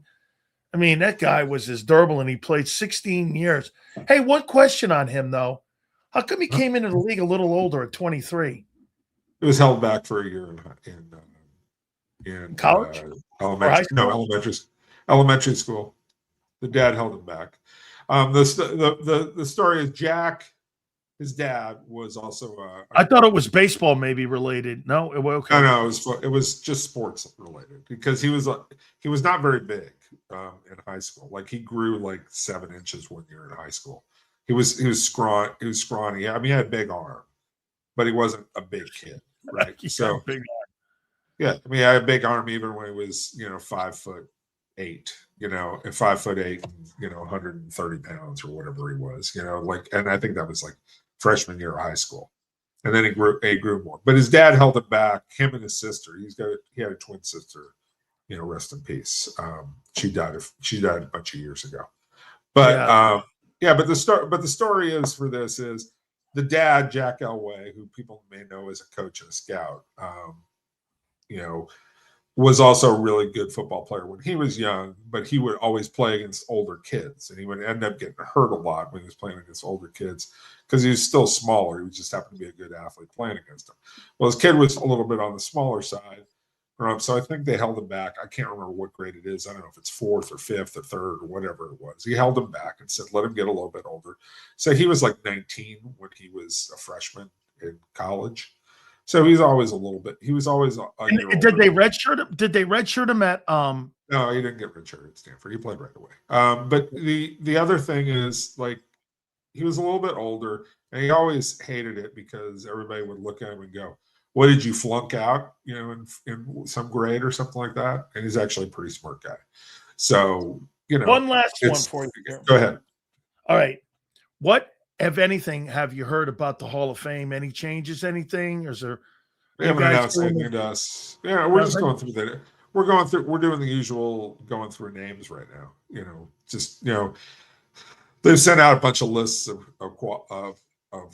people who are, are they going to be on the voting list or they're not going to be on the voting list? That's all. That's all preliminary stuff.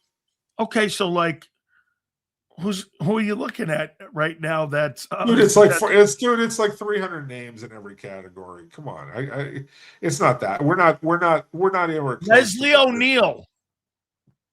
Okay, so like for the 100th time, you want to bring on Leslie O'Neal? Okay, well, shit. I mean, the guy's 7th. I'm not arguing with you. He's a qualified player. He was a great pass rusher. Simeon Rice, terrific pass rusher. There's a lot of guys out there like in that category. I don't talk any trash about any of those guys. I'm not going to say they don't belong or they do belong. He's in the discussion right now, and we'll see how far he gets. You got to get on that Veterans Hall of Fame. No, I'll give you this. This is an idea that has been thrown around and is interesting to me. Why have a seniors committee anymore? Why don't you just don't end eligibility? Guys are eligible in perpetuity. Yeah, for 5 years. Yeah, and that's why they're all in the same group. They're all and hey, I think 50 dudes. You 50 dudes should be making the decision on why have a separate committee like that stupid blue ribbon thing they did a couple of years back just so they could get Tacklebill in. I mean, you 50 guys should have all that and do all that.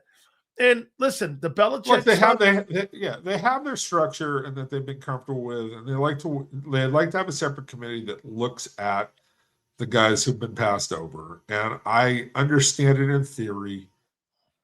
But I'm also one of these people who are like, look, if you didn't make it in 20 or 25 years, like there's a reason. Like there's a reason. Like if Paul Zimmerman didn't think that Drew Pearson was a Hall of Famer, why should like the next dude coming in there, Rick Gosselin, go like this? Hey, look, I covered the Cowboys for the Dallas Morning News, and my opinion, Drew Pearson's a Hall of Fame guy. when like Paul Zimmerman during that era was the guy voting, and Paul Zimmerman didn't think he was a Hall of Famer. What makes Rick Gosselin? And I love Rick. Okay, and I respect Rick's opinion. Look, Rick's as learned about football as anybody I know, and but we all have our favorites and we all have our biases and we all have things. And he's done a lot of research on this stuff. Like so Harold Carmichael is not a Hall of Fame guy, and he's in. So is Drew Pearson. I know both those guys aren't Hall of Fame players. I think it should be look. I am much more in favor of a slightly smaller Hall of Fame that is harder to get into. As long as you're getting 5 guys in per year, I think that's a good number. Because of the simple volume of people who play professional football, and that maintains. If we get down to we're only getting 3 plus 1 guy from the seniors process or the contributors process or the coach process, that becomes problematic. But 5 guys a year, maybe 6, depending on how you want to structure it, is a pretty good number. But like for the seniors, I have to be really convinced of a guy like L.C. Greenwood. Yes, I grew up watching L.C. Greenwood play. Terrific player. Terrific player. Terrific player. And it's a shame he's not in, by the way. It's a shame it's not in, but he's not in. He didn't get in, and that's the way it goes. And there's a line, and it's this imaginary amorphous line all the time of who deserves to get in and who doesn't. And everybody has their favorites, and everybody has their argument for their guy. And I respect people's opinion, and people can disagree with me until I'm sure there are Eagles fans out there, talking about Harold Carmichael saying, "Yeah, that cold dude, he doesn't know anything about what he's talking about," like all that kind of stuff. And that's great. Like I don't blame you if you really believed in Harold Carmichael. Okay, I don't blame you, but I didn't think he was a Hall of Fame player, and his time passed, and we found a way to force him in with a bunch of other older guys who, frankly, I didn't think belonged. But that's my opinion only. Other people disagree with me, so be it. I play by whatever rules they put in front of me. Are you going to the Lake Cunningham fireworks display this weekend there in San Jose? Is the question, because that's really one of the great traditions. This is Lake Cunningham. I don't even know where that is, but I'm going to talk to my wife about this one because we've been looking for where are we going to be on 4th of July. We were talking about going to the. No, we're talking about going to Sacramento to see a baseball game. Go see the see the A's play against the Marlins. But God, it's hot in Sacramento, man. Dude, let me tell you what I used to do going down that way. You go down. Is it 6:35? That you got to get on. What is that? 6:40? I can't forget what it is. 880. 880. Right. You got to get on 80. 80 takes you straight from San Francisco. That's right. 880. That's right. 88. You go up the thing up on the East Bay. Let me say this to you, man. The Raiders used to have their training camp in Napa. Oh, I know. I was there. I got pictures of me there hosting like all the Raider guys, and I did their pre and post game. Man, I would show up in a van, and Al got me this big camper. Dude, this gigantic camper. He goes, "I want you out here. The coaches will come out here." This is when Gruden was the head coach. And so all of them would come out. They'd come into the camper. I'm doing an interview. Al Davis used to walk in. He would do interviews. This is when Bruce Allen was there too. Ken Herrick was there. Holy shit. And I'll tell you what, man, there are a lot of beer drinking in that place because Al would come in there with his boys and with Bradshaw. Remember Bradshaw? He'd have his guys come in there. Jim Otto was alive then. Man, it was a lot of fun. I really had a great time when they had that camp up there in Napa Valley. It was a beautiful location. A lot of great stuff in that area to do. So we'll think about Napa. I learned a lot about grapes. And so get this, I found out that the best grapes, like the Cake Bread Merlot, which is my favorite wine. So Cake Bread Merlot. Look at you, wine sipper. Look at you. So I found out, and they told me, they go, the grapes on the east side of the mountains are the best because they get the most sunlight. And the ones on the flip side they don't get as much sunlight. So you have to, that's where you get your better wines, and your better wine country is on the east side of the look at you. Look at you. I did all the sipping. I did all that sipping stupid shit going up and down the wine. So you're almost you're on the sommelier track. Look at you. Don't tell anybody that. Sommelier. What is that? What are you calling me? I don't know. I call it grape juice. Hey, no, but cake. When they gave me cake bread Merlot, and so like my wife and I were like, "What is this?" So I mean, like, it's a great part of the world. We may end up, who knows where we're going to end up on Saturday, but it's probably going to be. You're in a great part of the country, though, bro. That's a really great country there, man. Yeah, it is. So I'm going to have a good time on Saturday. Hey, man, happy 4th of July to you, Jason. By the way, folks, don't forget to check out my boy's place in Gainesville, too. 4113 Northwest 16th Boulevard in Gainesville. It's the Bagel Bakery. He's got Eagle people that show up to the joint here, too, there. So make sure. And they're Harold Carmichael jerseys, man. Yeah. Well, I'll tell you what. I think Mike Quick. Carmichael jersey. I think Mike Quick is more of a Hall of Famer than Harold Carmichael. I love Mike Quick. I love me some Mike Quick. Quick, great player. Hey, you and your wife have a great 4th of July. Jason, I love you very much. Thank you so much, bro. All right, dude. Be good. You got it. That is Jason Cole, Hall of Fame voter, our friend. Make sure you check him out there if you ever get in there to Gainesville. Let me go up here because I got some supers that I missed there, and I saw Marsh barking. Marshall barks, man, but I dig it. I dig his barking. Okay, here, hold on. There's Marsh. There's a couple more up here, and I want to go down the lane here I want to make sure I get all the supers here. We appreciate you guys throwing these, especially. By the way, don't forget, tomorrow and Monday, we are officially off. I can't believe Krause had enough to go, yeah, we'll take 2 days off. It must really stress him out to have 2 days off here. Reyes, get this numbnuts. Big Sills. I'm really glad I went back to this super. Thank you, Fishing Maniac. Hey, really, that was well worth the search. Jesus Christ, me. Oh, let's see here. I got Marshall I got to get to, too, man. I got to get my boys here. Marsh is good folks. He's wrong all the time, but that don't make sense. We made AJ rich, and he wasn't happy. So does AJ have a screw loose as well?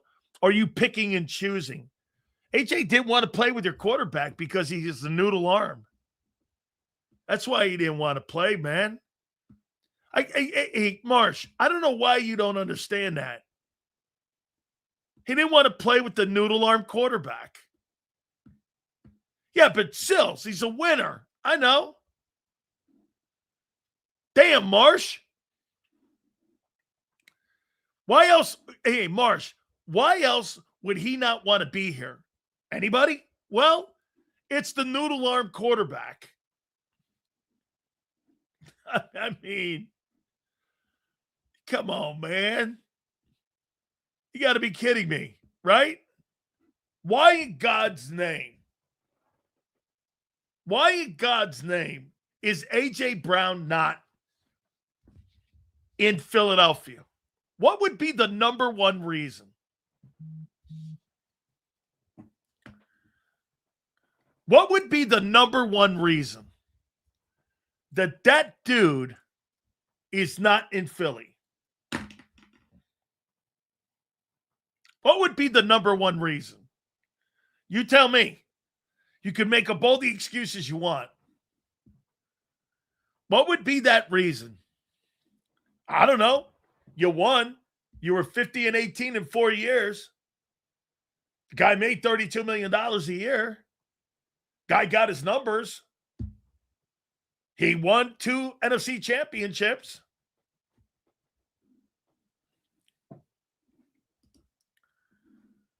The same reason Mike McDaniel didn't want to come. Jalen Hurts. Woo!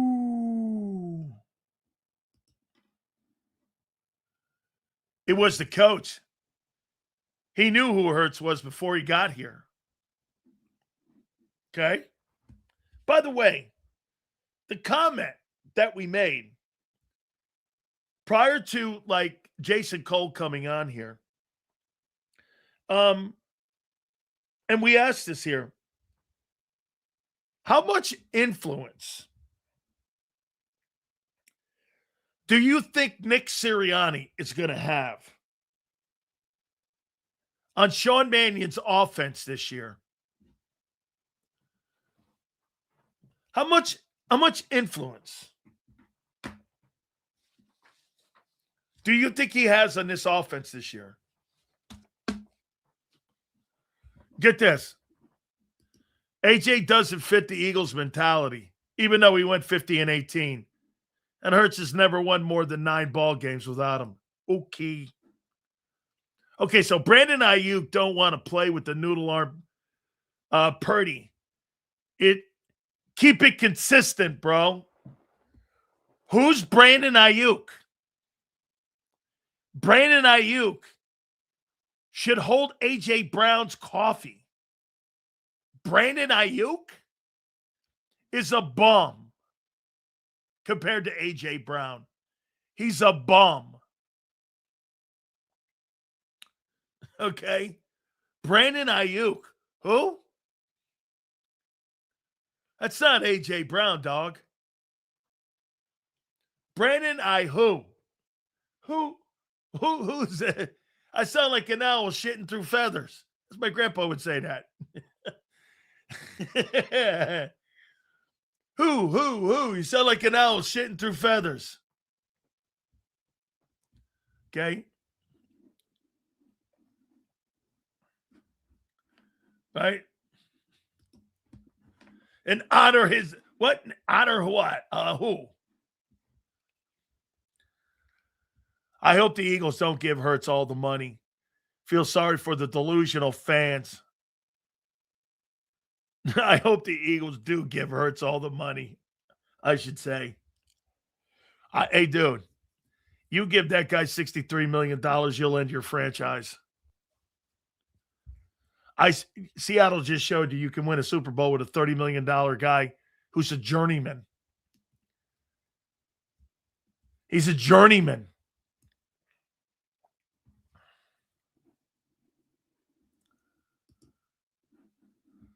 Ayuk with a real quarterback will be a threat. Oh, wait a minute. They went to the Super Bowl. Brock Purdy was in a Super Bowl with the 49ers. Brandon Ayuk will be a real threat. A real quarterback. Okay. Like who? The one thing I will say about Hurts is when he gets a chip on his shoulder, he has proven me wrong his entire career. He's a resilient dude. I'll give him that. It was obvious they don't have the guy who did it. It was big operation. Let's see here. Double check here. Hang on for a second here.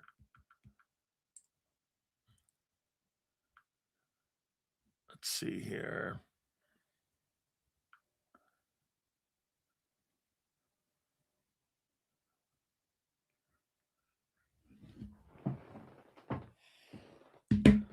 Let's see here. Let's see. Hurts didn't prove his haters wrong last year. He proved them right. Time to move on. Well, I don't know so much about that. All right, let me pay some bills here. Our great friends at Morgan & Morgan, the #1 injury law firm in all of America, for a reason. It's because they win. Folks, I say this all the time. Nobody has protected families in America like Morgan & Morgan.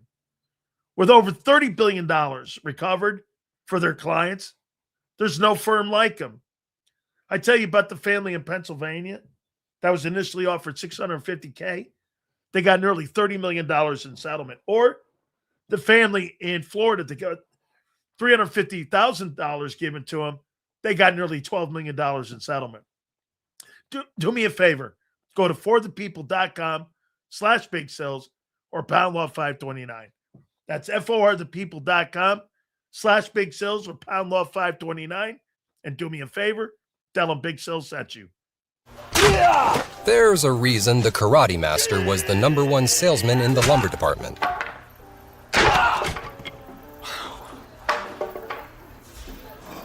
Karate. Just like there's a reason Morgan & Morgan is America's largest injury law firm. Injured? With over $25 billion recovered for our clients, there's a reason to go big. Morgan & Morgan, America's largest injury law firm.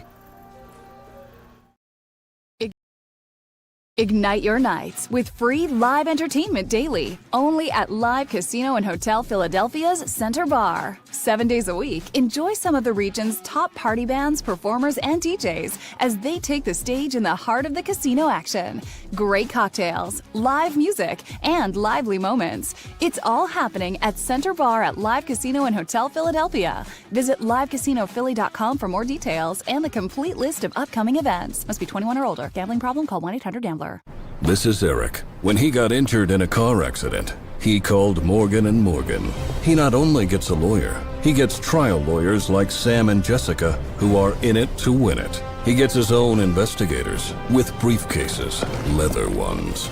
And if you ever have questions, our customer service folks keep things rolling. Injured? We're your army. Morgan & Morgan, America's largest injury law firm. Welcome to the Jet Setters and the High Rollers, to the Shot Takers and the Tastemakers. Welcome to the Viewfinders, the Thrill Seekers, and the Night Owls. Welcome to everything you could possibly want on one 5-mile island. Welcome to the Wildwoods. Book your stay today. In our hometown, we all look out for each other. We go the extra mile to lend a helping hand. We step up to keep our communities going strong. And at Independence Blue Cross, we're here to keep you going strong. We've been deeply rooted in our communities for more than 85 years. And that connection to members has earned us our spot as the #1 health insurer in the region. So while you look out for your neighbors, know IBX is always looking out for you.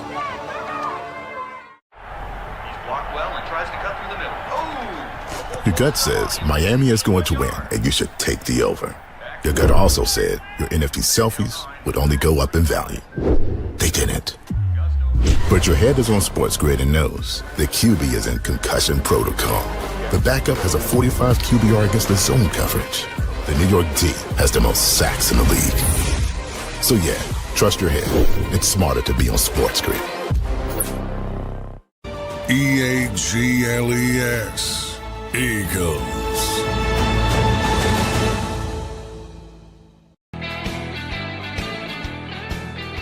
Appreciate you guys coming aboard. Thank you so much.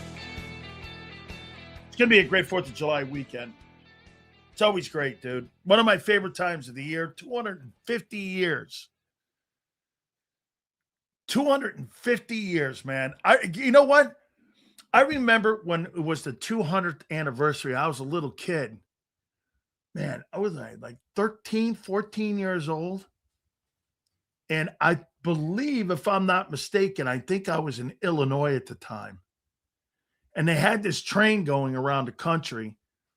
And I can't remember where I saw this, but the 200th anniversary, I remember that when I was a kid. I was really, really young. And I remember, like, I forget. I think I was in Illinois. Right, Betty? I think I was in Illinois for that. The 200th anniversary of the country. It was a big deal. They took the Liberty Bell around like the country. They had it on a train. I remember getting on this train and they had all this like crate that like Lincoln's bed, all kinds of stuff with the history of the George Washington's teeth. I think they took shit from the Smithsonian. And yeah, hold on here. What's this? 250 years of greatness, you fascist. 250 years of greatness. You're the guy that everyone's complaining about. The poor guy, Freddie L.A. Freddie L.A. 7 was having a great time here. Sig's telling him America sucks. He's the guy that goes around telling everybody America sucks. Yeah. Sorry, Sig. You're all good, though. Right? 200 years, baby. Sills, to answer your question, Nick will always be involved as long as Hurts is quarterback.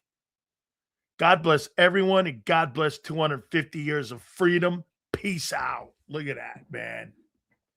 God bless America, my friend. There you go. How is it bad, Sakuna? He's won the Iran war like 500 times now. Hey, Sig, I'm not going to get really political on that, but if you think Iran hasn't killed more Americans over the decades and decades and decades, and the people there I'm not talking about. I'm talking about the savage government they have. They're savages, not the people. I know many Iranian wrestlers, really great guys, soccer guys too. I'm not ripping the people. It's a savage government. They're savages, and they hate our country. I mean, come on now. Sills, all Hurts have to do is take less than $63 million, and they will keep him regardless of the season. That's a really great topic. If Hurts took a haircut and took 60 or even 59, would the Eagles sign him? That's a great topic. Instead of being a market-setting deal, if he would sign for less, would the Eagles extend him? My question would be, Brady took less. Okay? Brady took less.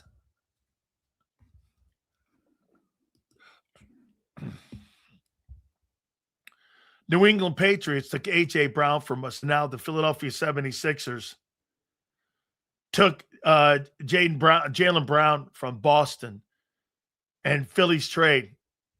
Okay. So you can have A.J. and you're getting Brown in return. Okay.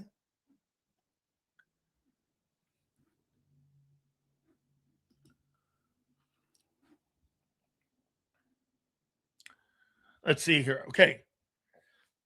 One last topic. Should Tank Bigsby get more playing time this coming season? Should he get more playing time?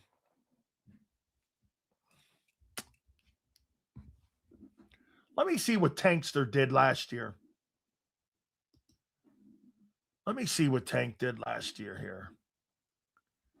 Let's see. So Spain won 3-0.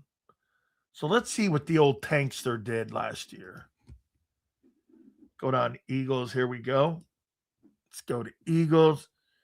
The Tankster was the third leading rusher, 58 carries for 344, excuse me, at 5.9 a carry.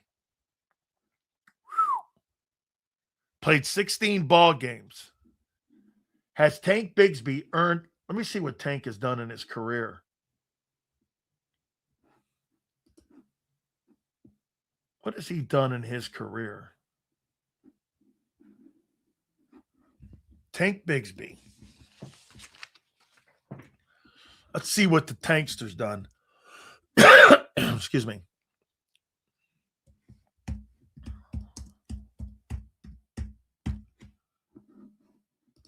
Tank Bigsby stats. 766 and 24 at 4.5 a carry. Two teams in 25. So wait a minute here. Am I right? Tank Bigsby had in 2025, he had 356 yards. He played and opened the season with the Jags. After the first week, they got him. I believe it was week 2. And then he came and played. No, it was before the season that they traded for him. I forget.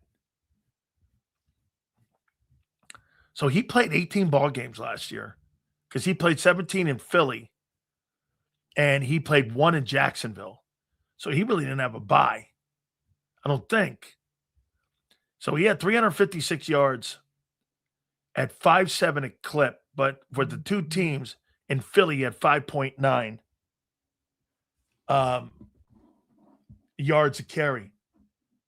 So has Bigsby, has he earned more playing time? Yeah, I'm awake. I think it was before. I think you're right. Let me see, Seg.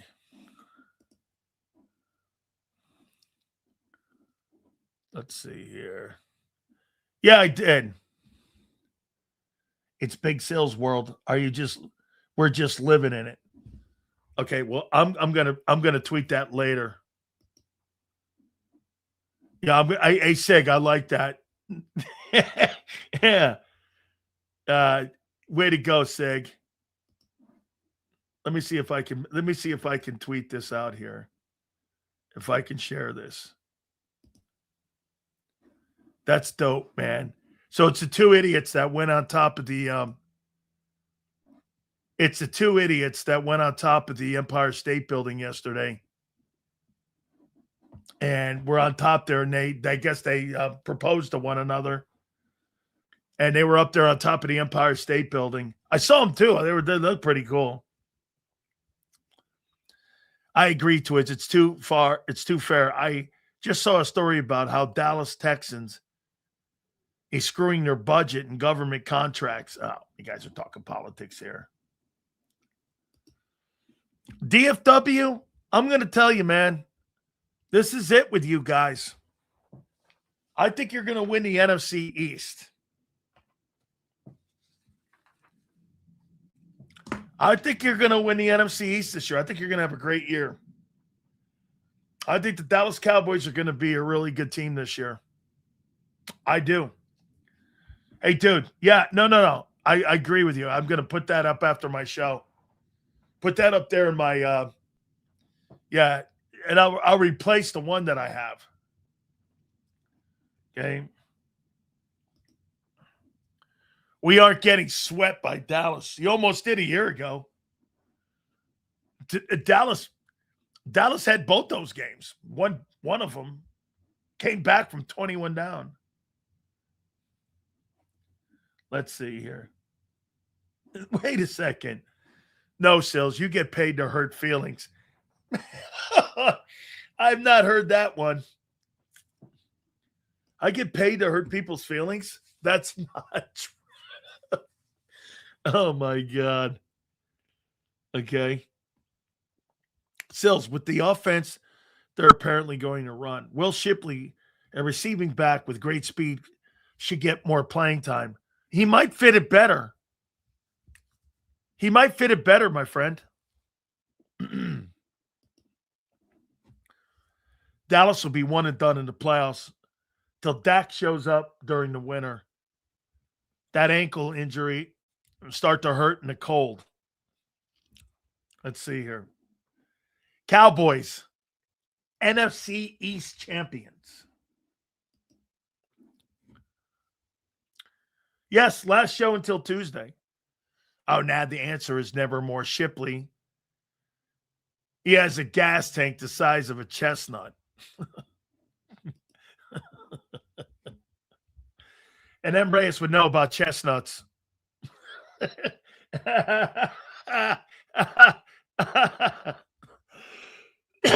Oh, my God. M. Reyes would know about chestnuts. Would he not?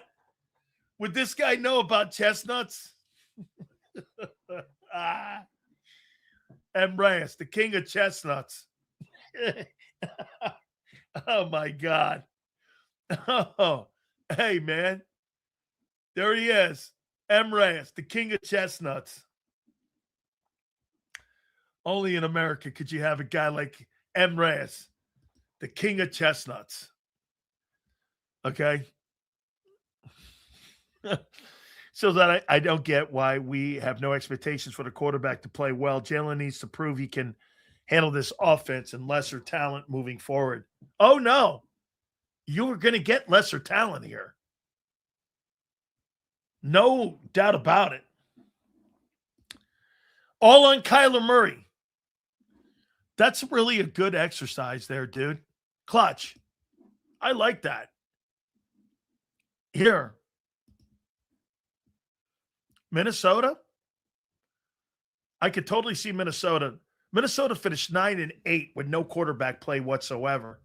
That shows you the talent of that roster. Patriots are totally a playoff team. Buffalo, for sure. Dolphins and Jets are train wrecks. Steelers, I guess. Man, the Steelers are just common. That's a franchise that's just like common now. Ravens, for sure. Bengals, all on the health of Burrow. The Browns lose Myles Garrett. They do get Jared Verse. I don't know. I mean, quarterback play in that one too. Jacksonville will be good again. Texans will be good again. The Colts, if Daniel Jones is healthy, will be a playoff contender. The Titans, not very good. They still got a long way to go. The Broncos will be great. Chargers will be great. Chiefs will be great. Raiders will be stiffs. Eagles will contend for a playoff spot. Cowboys, I got winning the East. Commanders, I don't know yet. Giants are 2 years away. Bears will come back a little. You know what? I'll tell you what, net NFC North. You ready for this? In this NFC North, I could see you doing this. Chicago, Green Bay, Minnesota, and Detroit. That's how it finished. Nobody was under 500 in that division. I could see it being completely reverse. Lions, Vikings, Packers, and Bears. And all have winning teams in that NFC North. I think the NFC North is the toughest division in football. All these teams are winning teams. How many teams in that division? I mean, the Bears beat the Eagles. You got the Bears, you got the Packers, you got the Vikings, and you've got the Lions. That's pretty good football teams, dude. And listen to this. The point differential for all of those teams, every single one of those teams, plus 26, plus 31, plus 11, plus 68. I mean, that's some good football teams. The Vikings finished the season winning 5 straight, which is crazy. And I have no idea who their quarterback was at the end of the year. I don't even think it was Carson Wentz. I don't remember who it was. I don't know if Carolina is going to come back. The Bucs, I don't believe that's a Super Bowl contending roster. Falcons, they're a quarterback away. New Orleans Saints, I think Michael Penix stinks, by the way. Saints are a football team coming and getting better. I think Kellen Moore's showing that he's a pretty good coach. Seahawks will be great. The Rams will be great. 49ers are going to be great. Cardinals may be better. So the best divisions in football are the West and North, in my opinion, in the NFC. And I do think that I do believe the NFC East is going to be better this year. Texans are going to be a playoff team for sure. Okay? Still, the West has 3 Super Bowl contenders. I know. They still got Arizona in it. And I look at the North. The North has all teams that have won above 500. They're above No 500 teams were in that division. They were all above it. 9-8, 9-8, 9-7-1, and 11-6. But you're right. In that division, how many Super Bowl contending teams are in that division in the North? Maybe Detroit? And in the West, Seahawks, Rams, and Niners. You're right. There's more contenders in the Super Bowl for the Super Bowl with the West than there is in the North. I agree. Yes. I had the NFC North or the NFC East being the first division to have all four teams make the playoffs. I don't think the Giants this year are going to make – I think they're going to be better, but I don't believe that they're going to be a playoff team this year. Maybe depending again. Okay? Look at Reyes. They had a god-awful draft. How do you know that? How do you know they had a bad draft? And let me guess, you had a great draft. Reyes will tell you he had a great draft. How do you know Lemon is not Rager 2.0? How do you know he's not Jalen Rager? You're right. He could be Jalen Rager. He could be Devontae Smith. He could be a really good player or an average player or below average player. We don't know yet. You know why? He's had one practice day. He had 1 day of practice.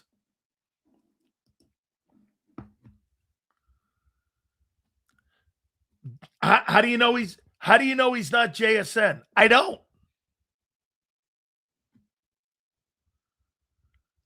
Happy Fort Sales.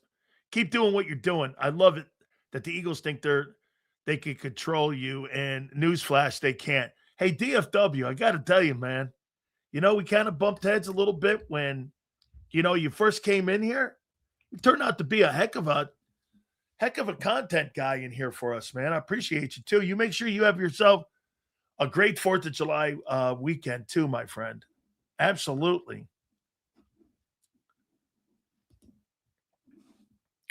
Jacob Nation, thank you. Have a great 4th of July in the greatest country in the world. Stay healthy, God bless, and stay surrounded by family. See that with Big Joe there, man? See, I heard something today, man, this guy's like Brigham Young or something. He's going to have like 14 grandkids. Oh, Jesus Christ. God bless him, man. You talk about a Guinea family. Holy cow. 14 grandkids? Man, that's dope. Oh, my God. I mean, 14 grandkids. Something like that. That means Big Z's going to have to get to work. 19 grandkids. Holy Maron. Man. Woo, baby. I mean, 19. So see you Monday, my guy. Hey, by the way, just a programming note. We will see you on Tuesday, not Monday. Yeah, Joe had me and Johnny Mac circling the runway. We kept circling the runway. Do we land? I don't know. No. Yeah, we land tomorrow. All right. No. You land Tuesday. Are you sure? Yeah, positive. No. Hey, Cells. It's Friday and Monday off. This guy had me so confused. I didn't know what the hell day it was yesterday. I had no idea what the hell was going on. Is it Monday? Is it Tuesday? Is it Wednesday? Monday, Tuesday, Wednesday. Holy Madonna to me. All right, guys. I really appreciate you so much. Please hit the like button on the way out, man. God bless each and every single one of you in the greatest country on the planet. Man, I love the 4th of July. Celebrating our country, man, is nothing like it. Make sure you're safe out there. Don't pull any Jason Pierre-Pauls on us. We will see you on Tuesday. God bless you, man.